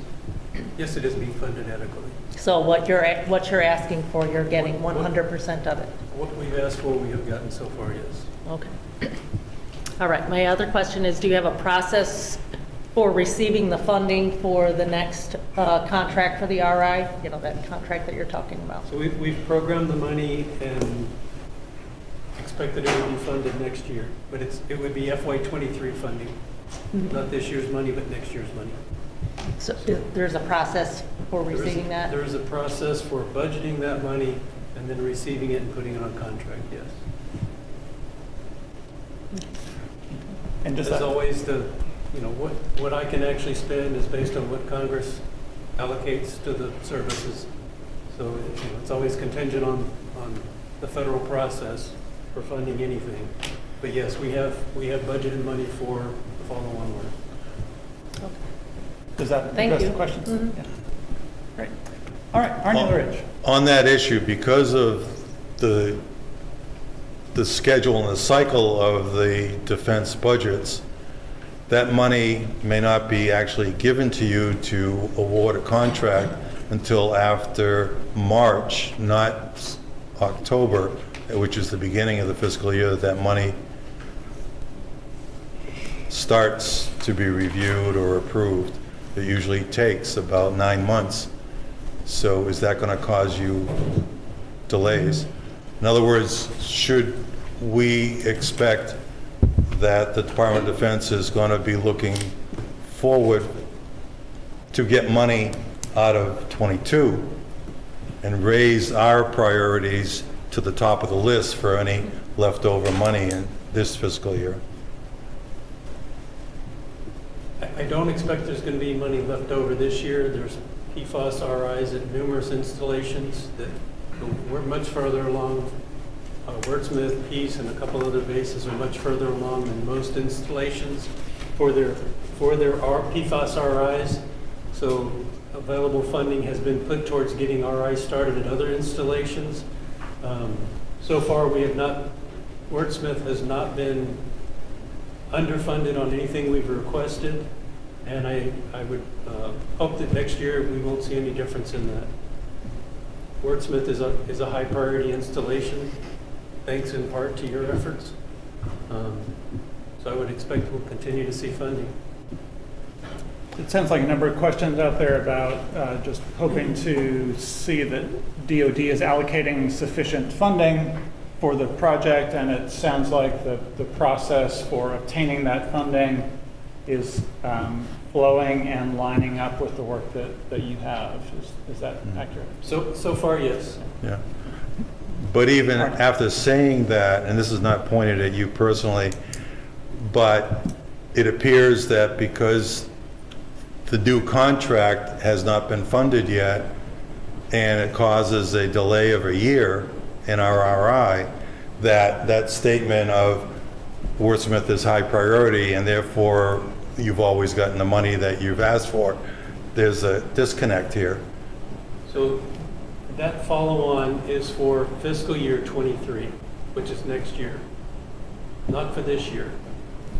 Exactly, but what I'm saying is, for contract purposes, that money should be requested by the team and have it ready so there are no contract delays in the future. We've gone through 2 types of contract delays at this site in the last 4 years. And so your upper management, I think, needs to do a lot more for this site than has happened in the past, especially for add-ons by Congress. Okay. So, Thank you. thanks. All right. Any other RAB member questions or comments? Bill Palmer. Yeah, I mentioned earlier a concern the township has with the storm sewer system. And just to go back, give a quick little timeline, we began negotiations with the Air Force back in early 2018 when the central plant was being built originally. And we had our engineers come up with a fee for the Air Force to pay for use of that system. And when the central treatment plant went online, I believe it was August or September of 2018, the Air Force began paying that monthly fee that we were billing. In, I believe, 2019, when the Mission Street plant came online for the PFAS treatment, Our engineers, again, did a study of a cost estimate for use of that. It's a separate storm sewer system. The Air Force rejected that, and then at the same time stopped paying the fee that we were charging for the central treatment plant. So where I'm in, we had come to some sort of an agreement with Dr. Varley where she agreed that a solution to this problem would be to slip line those storm sewer systems, because those are old, it's old infrastructure that was put in by the Air Force originally when the base was built. So it's been in there a long time. We have experienced some root intrusion. The villages were nearly flooded about a year ago because of the amount of water that the Mission Street plant was putting out, and the line got blocked and subsequently started to flood the area. We had to bring in a company out of Saginaw to sort of rotor that line out to get the water flowing. The central treatment plant, just as a reminder, has a capacity to pump approximately 700,000 gallons of water a day down that treatment plant. The Mission Street is slightly less than that on a daily basis. So we thought we had an agreement or a solution to the problem by having the storm sewers slip lined, which our engineer said would be a fine solution to the problem to preserve those storm sewer systems over time. And now we've been told that process will not happen until the 2023 budget. We've got that program for FY '23, that's correct. We are actually in the process of setting up an account to pay the storm sewer fee that Catherine had agreed to previously. Right. And as soon as that's set up, I'll send you guys notification for where to send the invoices for that. That should be set up in the next month. Okay. And then, as I said, for longer-term solution to the root problem, we have program money to slip line that line for next year. Will that be done before the upgrade to the central plant for the Van Etten Lake? No, that'll follow. Because it would seem to me that you would want to slip line that line before you increase the flow of water to 1.4 million gallons a day from 700,000 gallons a day. It's a separate line. Mike will talk about slip lines. If you could come up to the microphone, please, but let me just check in with meeting support folks. Was there a comment? Yeah, the line, this is Ryan Morrison clarification. The line we're talking about slip line is from Mission Street, so that capacity of that system is not increasing. I was under the impression we were going to slip line both lines. Why are we not? The issue with the backup is Mission Street. The storm sewer system for Central has never had any issues with backups. I was under the impression we were going to slip line both. Why wouldn't we slip line both? Because the only one has root in this Mission Street. So far. I didn't understand.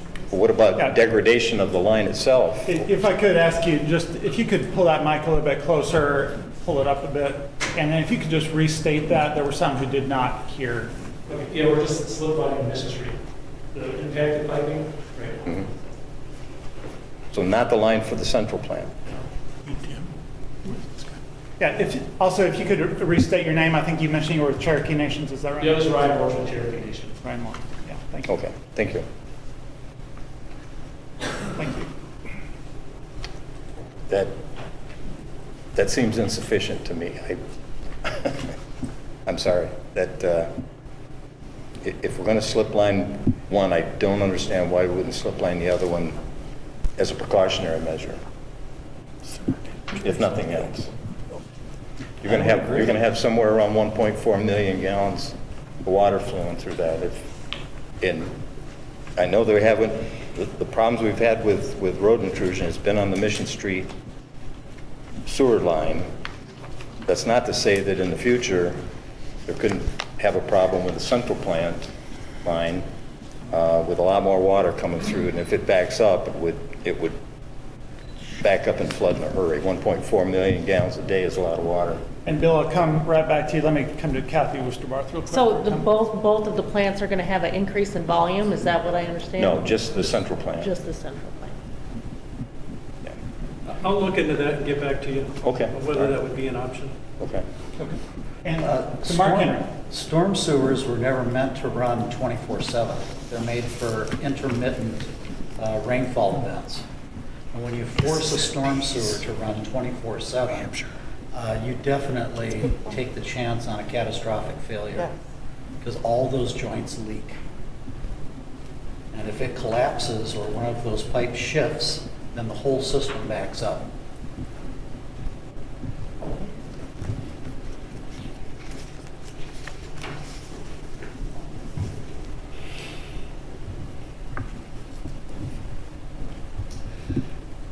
So Stephen Willis, it sounds like you'll look into the slip lining, and it sounds like there's some action in response to being able to process invoices that's forthcoming here relatively soon. Is that right? Right.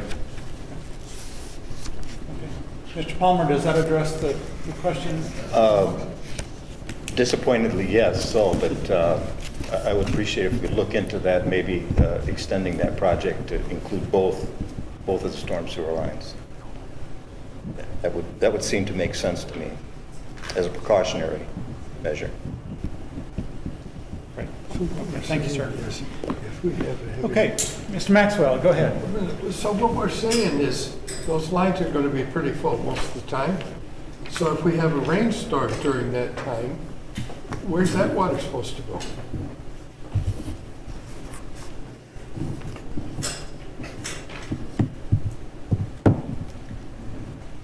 I don't hear an answer. Well, it was designed, Ryan, I'm sure you can speak to the specs better, but it was designed with that capacity in mind.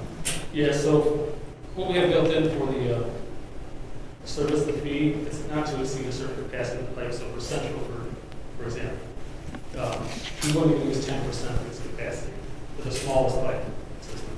Okay. For Mission Street, it's not to exceed 25% of the smallest pipe. Okay. Okay. I guess.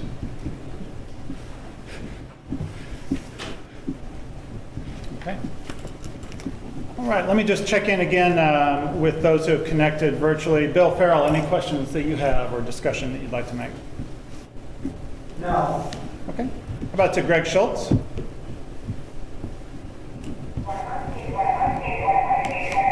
And Greg, it sounds like you may have two microphones going. Can you try it one more time, maybe mute one of those?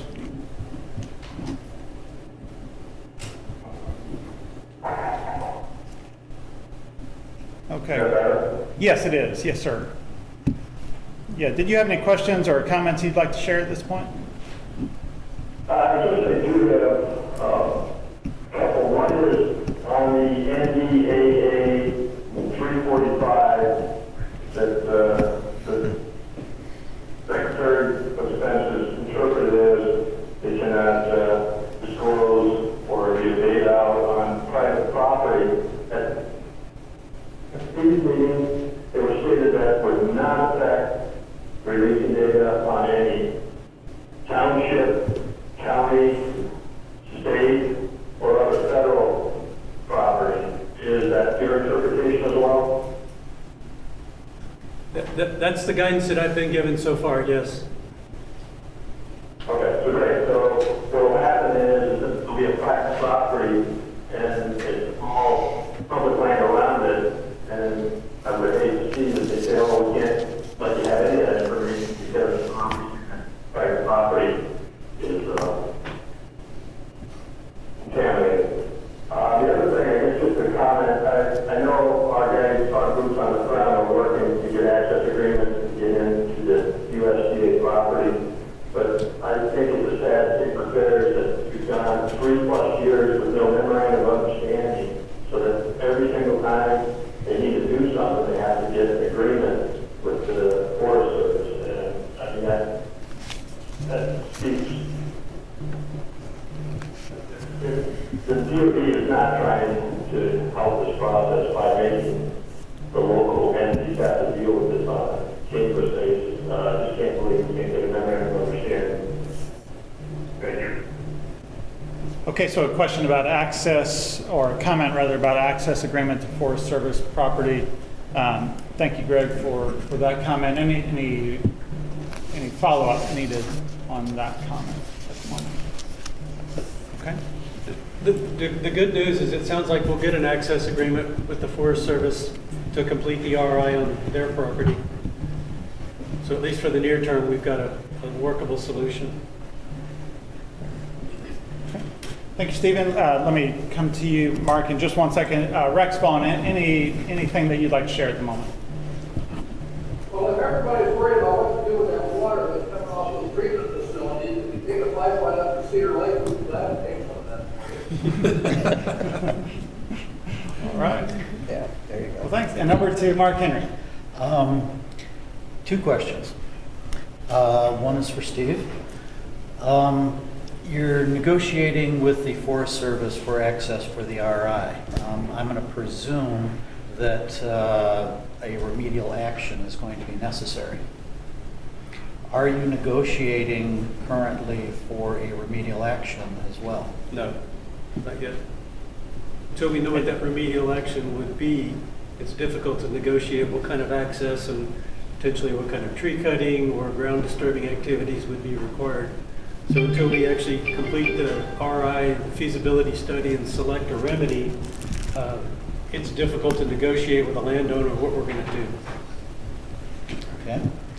The other question I have, I guess, is for Beth, as the state representative here. We've been hearing for a long time about the Purdue study done down in Clark's Marsh. And I guess that study's been completed for quite a while. When will we get to see it? Yes, and this is Beth Place. DNR has been kind of the head on that study. I know that it's been completed and been reviewed internally with some groups at the DNR. Really, Tammy Newcomb, or the representative from DNR, would have to provide the answer as to when exactly we'll be receiving that study. I can throw it out to Bill Farrell from MDHHS to see if he has heard anything, but otherwise I can just reply back to the RAB when I find out. I can follow up on that. Okay, because Tammy hasn't been at the stakeholder meetings in a while, so I haven't been able to ask that question. And Mark, if you could try to I'm sorry. propel that to the Tammy has not been at the monthly stakeholder meetings lately, and so I haven't had the opportunity to ask her that question. But it would be good to know when that's coming out. I will definitely follow up with her and shoot an email to you guys. Would you also ask her that when it does come out, if they will be making a presentation at a RAB meeting to present their data? Okay. More than likely, we have talked about that in the past, that when that happens, there's a potential for the Purdue to make that presentation at the Empire Town Hall meetings. So that would probably be the venue for that rather than a RAB meeting. But I wouldn't see a problem with that, but I can confirm with her. Thank you. Okay.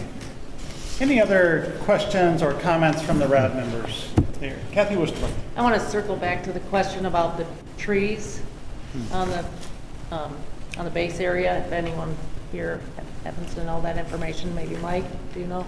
Well, I'll give you the short answer. It was done for fence maintenance. If you want the Paul Harvey answer, see me after this and I've explained the whole thing. I've asked to get a contact person from the tree cutting service, and I'll get that and I'll pass it on to you. Okay. And Kathy, you had also asked where the trees ended up. after Right, the- yes, I want to know the fate of the trees. That's what I- because, that's- the uptake of Yeah. the water that's in the ground. That's what I need to get. I need to get the contact person. Thanks. Okay. Well, so, yes. I have yet another question. Mark Henry, go ahead. Do you know if that tree cutting is going to be extended further to the north into the northern landfill area? The trees that have been cut down right now the ones that are down. That would be it. That's it? Okay, thank you. Okay. What other RAB member discussion do we have before we open it up to public comment opportunity? Arnie Lurich. Getting back to best practices that EPA recommends that all circular Superfund sites follow. Paula mentioned the conceptual site models that are being updated in the RI, during the RI. And one thing that I've seen at other sites is that those CSMs progress over the site investigation, the ESI we talked about, the RI. Additional information is always added on, and for planning, for identifying data gaps and so forth.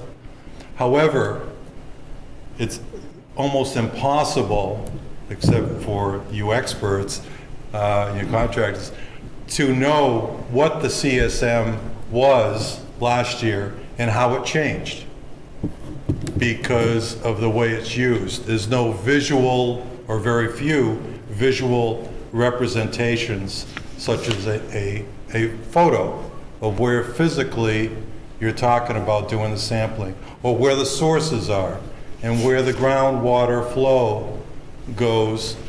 And so that's one example. And then the other one is on the, there's a matrices, a CSM matrix that is used for planning purposes. And I'm wondering if you're also able to publish that to show where sources impact on fish or a surface water body, and what criteria are you using to investigate that possibility.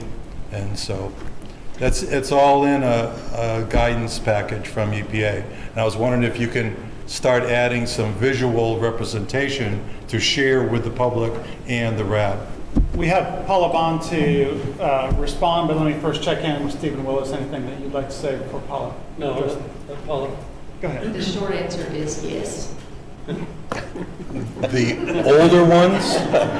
Can we see the older ones? Is there in your files or something, or that shows? So the site inspection had the initial CSM, and I don't know if you remember that, but it was more, I think it was a table that had a lot of it. The information that they had at the time, right? So as you move through the circling process, the CSM becomes more complex and more comprehensive. So every time you collect data down the line, it will be updated. So now the CSM that we had, worksheet 10 in the UFP QAP, there are quite a few figures in there, but as we collect data during the RI, we will add more graphics and more figures to represent the data that we've collected during the RI. So it will include exposure routes, pathways, it will report human health and ecological in there. And there are also, the charts are already in there, I think you've seen those with the exposure routes and all of that. So those are already in there now. But more graphics, pictures like the 3D conceptual site models that are in the EPA guidance document, things like that, those will be included in the CSM. Can you share an example of one now, either that you've done at another site or another base that has done it, so that we can see before the next RAB what an example is of the visualized of that data that's in the tables? Sure, there are tons of examples out there. Well, you pick the one that's best, that you want to educate us on by sharing with us. Okay, yeah, sure, we can do something like that. Steve? Isn't there one in the, one of the IRA work plans? Don't we have an existing, at least a flow diagram type conceptual? We do, yeah, we have the exposure models in there, like the flow diagrams, but I think what Arnie's talking about is a pictorial of the CSM, which is more, I don't want to underline, a cartoony picture that shows the exposure routes, the pathways, the source areas and all of those things. So yeah, that will definitely be part of the CSM, but we can get some examples and share those. Those are in the EPA guidance document. They're all over the place. But yes, that will be a part of the CSM. Okay. Okay, thank you very much, Paula. Arnie, does that address the question? No, that's it. We can talk a little bit detail, and I can show you what I have here. All right, thanks. All right, thank you very much. Markin. Along the same topic of CSM, last year Dr. Varley brought in Colin Plank to go over his GIS-based If you could. his GIS-based conceptual site model. I was wondering if we could have 1 or 2 technical meetings during this field season and bring Mr. Plank in for a similar update on what has changed since the RI has been in progress. So are you looking for that as separate from a RAB meeting or in lieu of, or? It could be part of a RAB meeting. Dr. Varley last year decided to have sort of technical meetings in between RAB meetings because it would be of a more technical nature, and then only those folks who are more interested in the technical aspects could come and ask questions.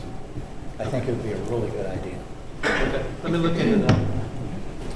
All right, if I could, let me move us to the public comment portion of the agenda, because we definitely want to keep enough time to allow members of the public to address the RAB. So far in our conversations, this has been a conversation among the RAB members, those here in person and those connected virtually.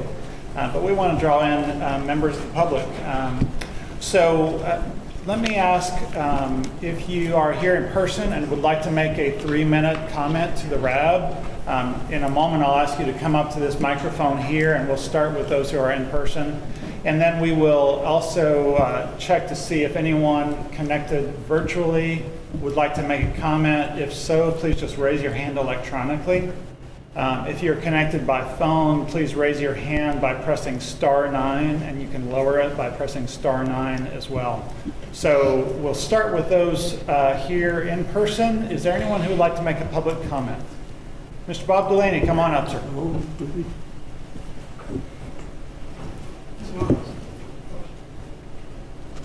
Bob Delaney, and the question I have is in the NDAA there was the part about they couldn't put on map private property data, and so I'm wondering how that's going to work. Can DoD put data on maps when it's on private property if they haven't gotten permission? And then if they do, I assume they can't put it out in a public meeting, but can they give it to the Eagle, for instance? I mean, how is that all going to work? That's not very clear to me how you can do a CSM out maps across it. My understanding is we're still working through the guidance for implementation of that, but yes, it absolutely presents a challenge if we can't share data with our regulator. So we've voiced that concern up our chain and are waiting for definitive guidance on how we can still work together to achieve cleanup and what can be shared. Thanks. All right, thank you, Mr. Delaney. We appreciate that. And let's see if there are any others with us here in person who would like to make a comment.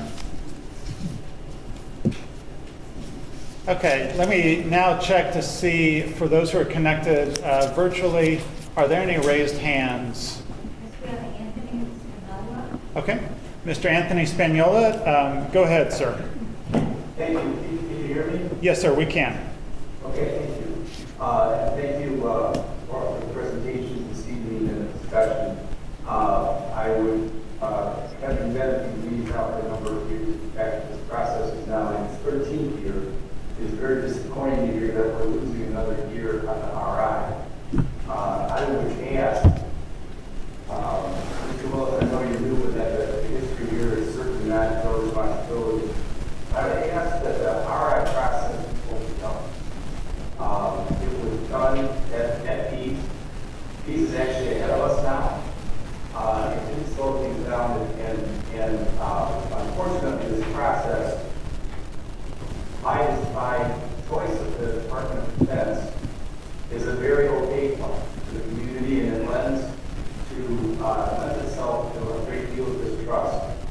And I think, given the fact that people in our community have to live with the results of this remedial investigation, it should be opened up.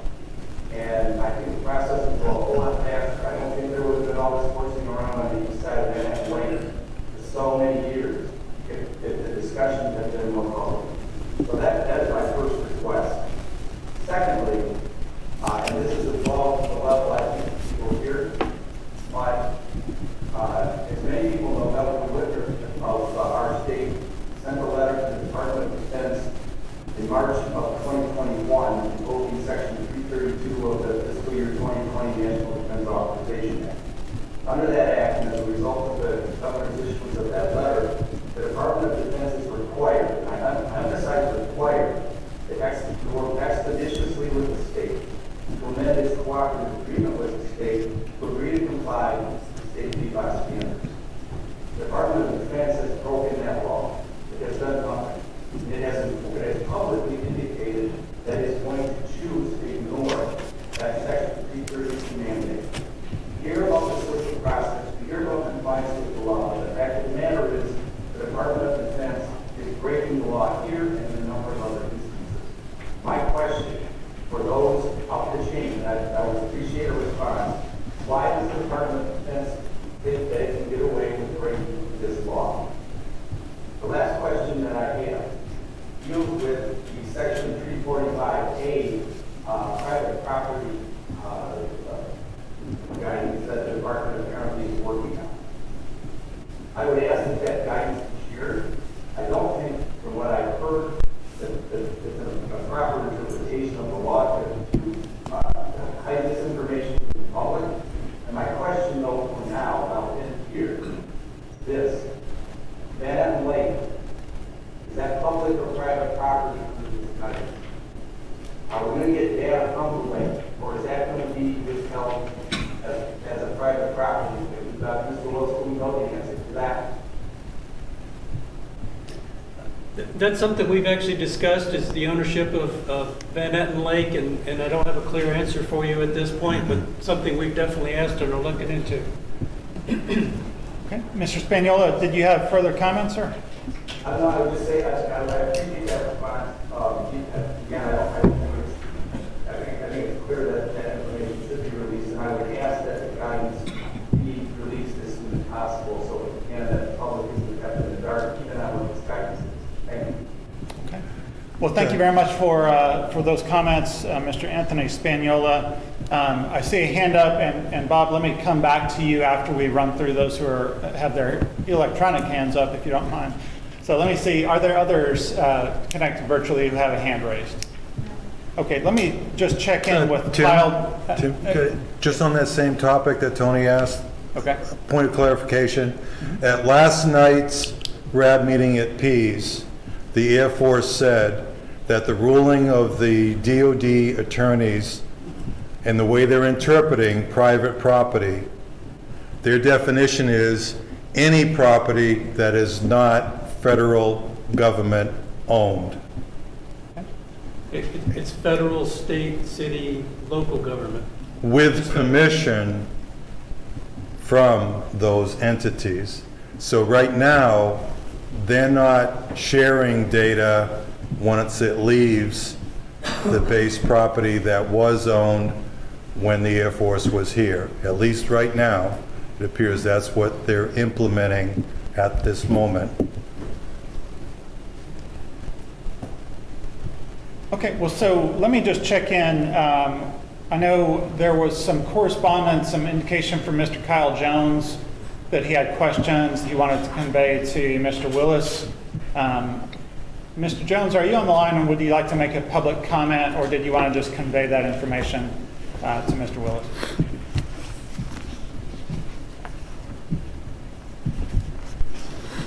Okay, and I think the meeting support staff shared Mr. Willis's email address, so maybe you'll be receiving that correspondence.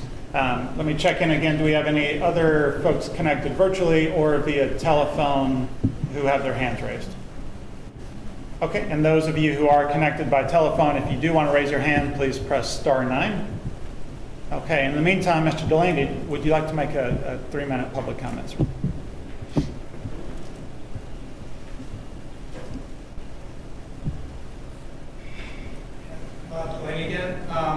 just wanted to say that for clarity's sake, in CERCLA there are actually two processes. There is the cleanup process, which is spoken of repeatedly, and that's where you have the RI and FS and all these steps.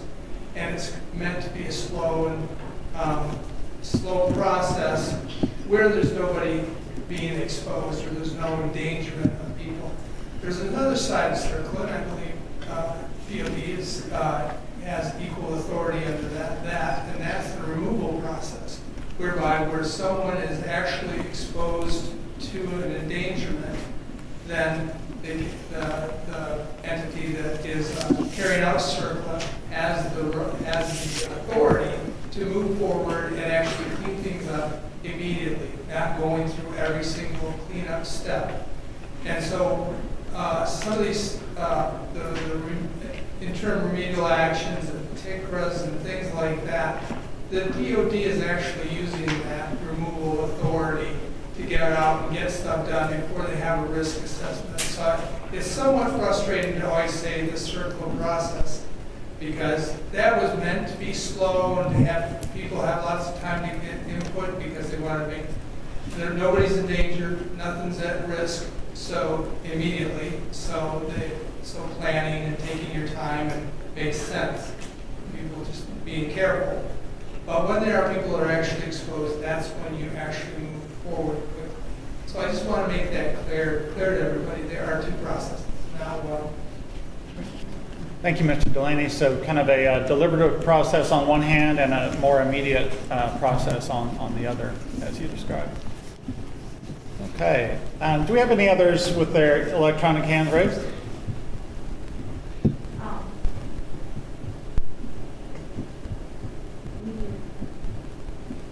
I'm sorry, say again.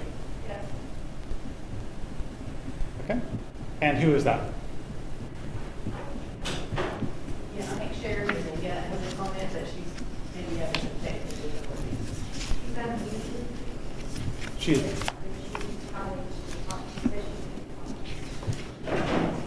Okay, and can you tell, is she connected, and the reference is to Sharon Bersinga, Air Force attorney. So Can you unmute her? Yeah. I'm getting an indication. Okay. Okay, and is she connected by phone or virtually? I'm assuming she's online. Okay. So Sharon Bersinga, it sounds like you are unmuted on our side, and you might just check to see if you're unmuted on your side. I'm sure you have already. Thanks for your persistence here. We'll come back to Sharon. Are there any others who have their hands raised electronically? Okay, any other public comments here in the room? And bear with me for just one moment. Steve, you want to check in with her?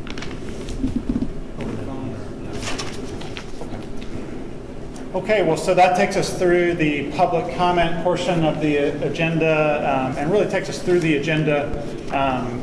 I'd like to, in just a moment, I will turn to our co-chairs for any closing remarks that y'all might have, but let me just do one quick check-in with the RAB members to see if there's anything further to discuss. Mr. Arnie LaRich.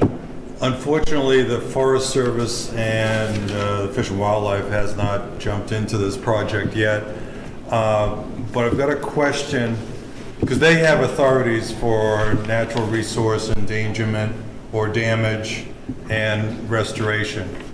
So I guess I'll ask Beth, possibly, has there been any indication that the Forest Service and the Fish and Wildlife are looking at the ecological risk criteria assessment that has been discussed that we have not been party to date?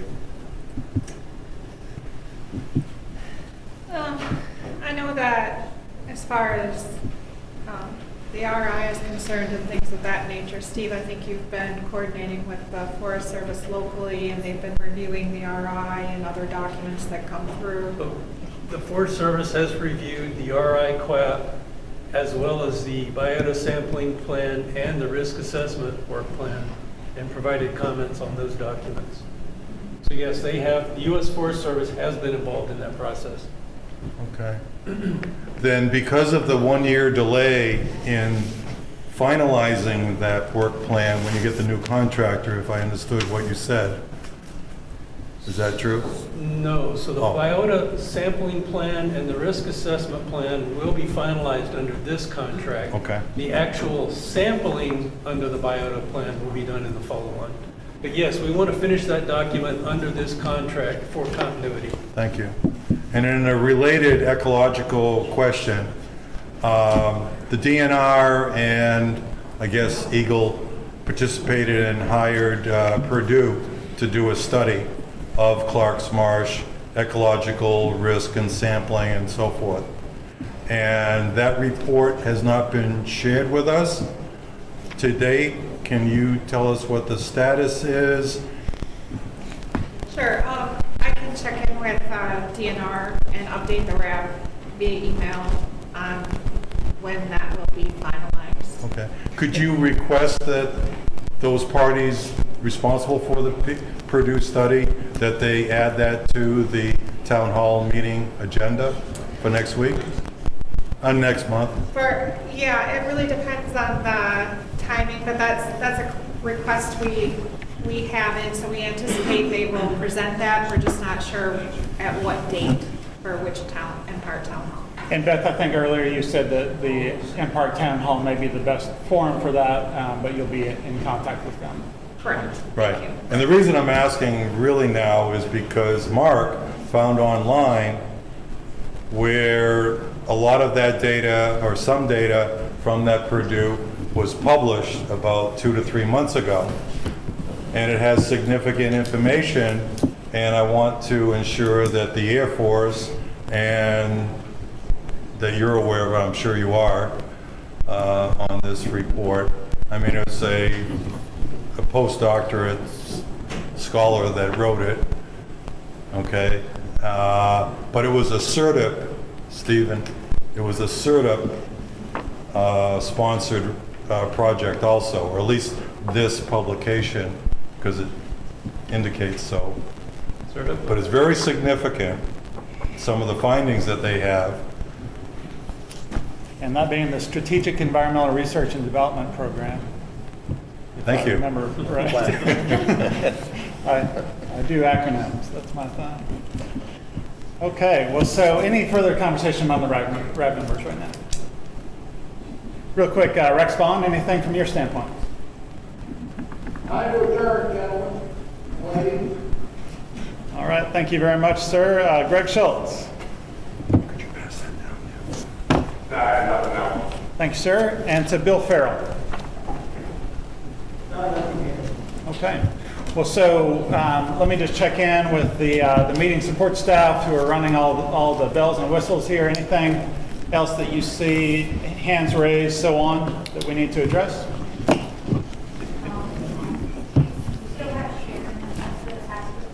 I'm sorry, say it louder a bit. There's no more. Okay, and Sharon would like to speak, though, Steve, because she called your cell phone. She can call my cell and I can put it here. That's what, the next one. okay, we're going to use a highly technological solution to allow Sharon Versenga, Air Force attorney, to call Steve Wills' cell phone, and he will place it next to the microphone. Yeah. As we await that, the co-chairs can consider their words of wisdom to close us out on, which will be our next item. So just one moment, please.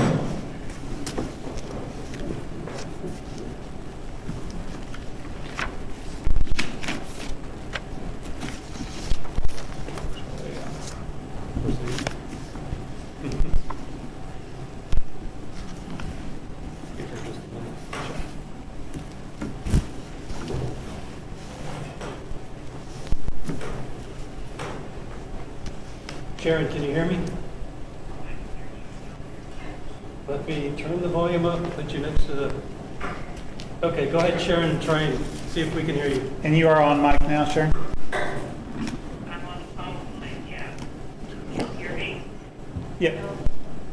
Yeah, sorry for this, and because I was frustrated so much trying to get on mic, I may not have caught everything exactly as it was being said.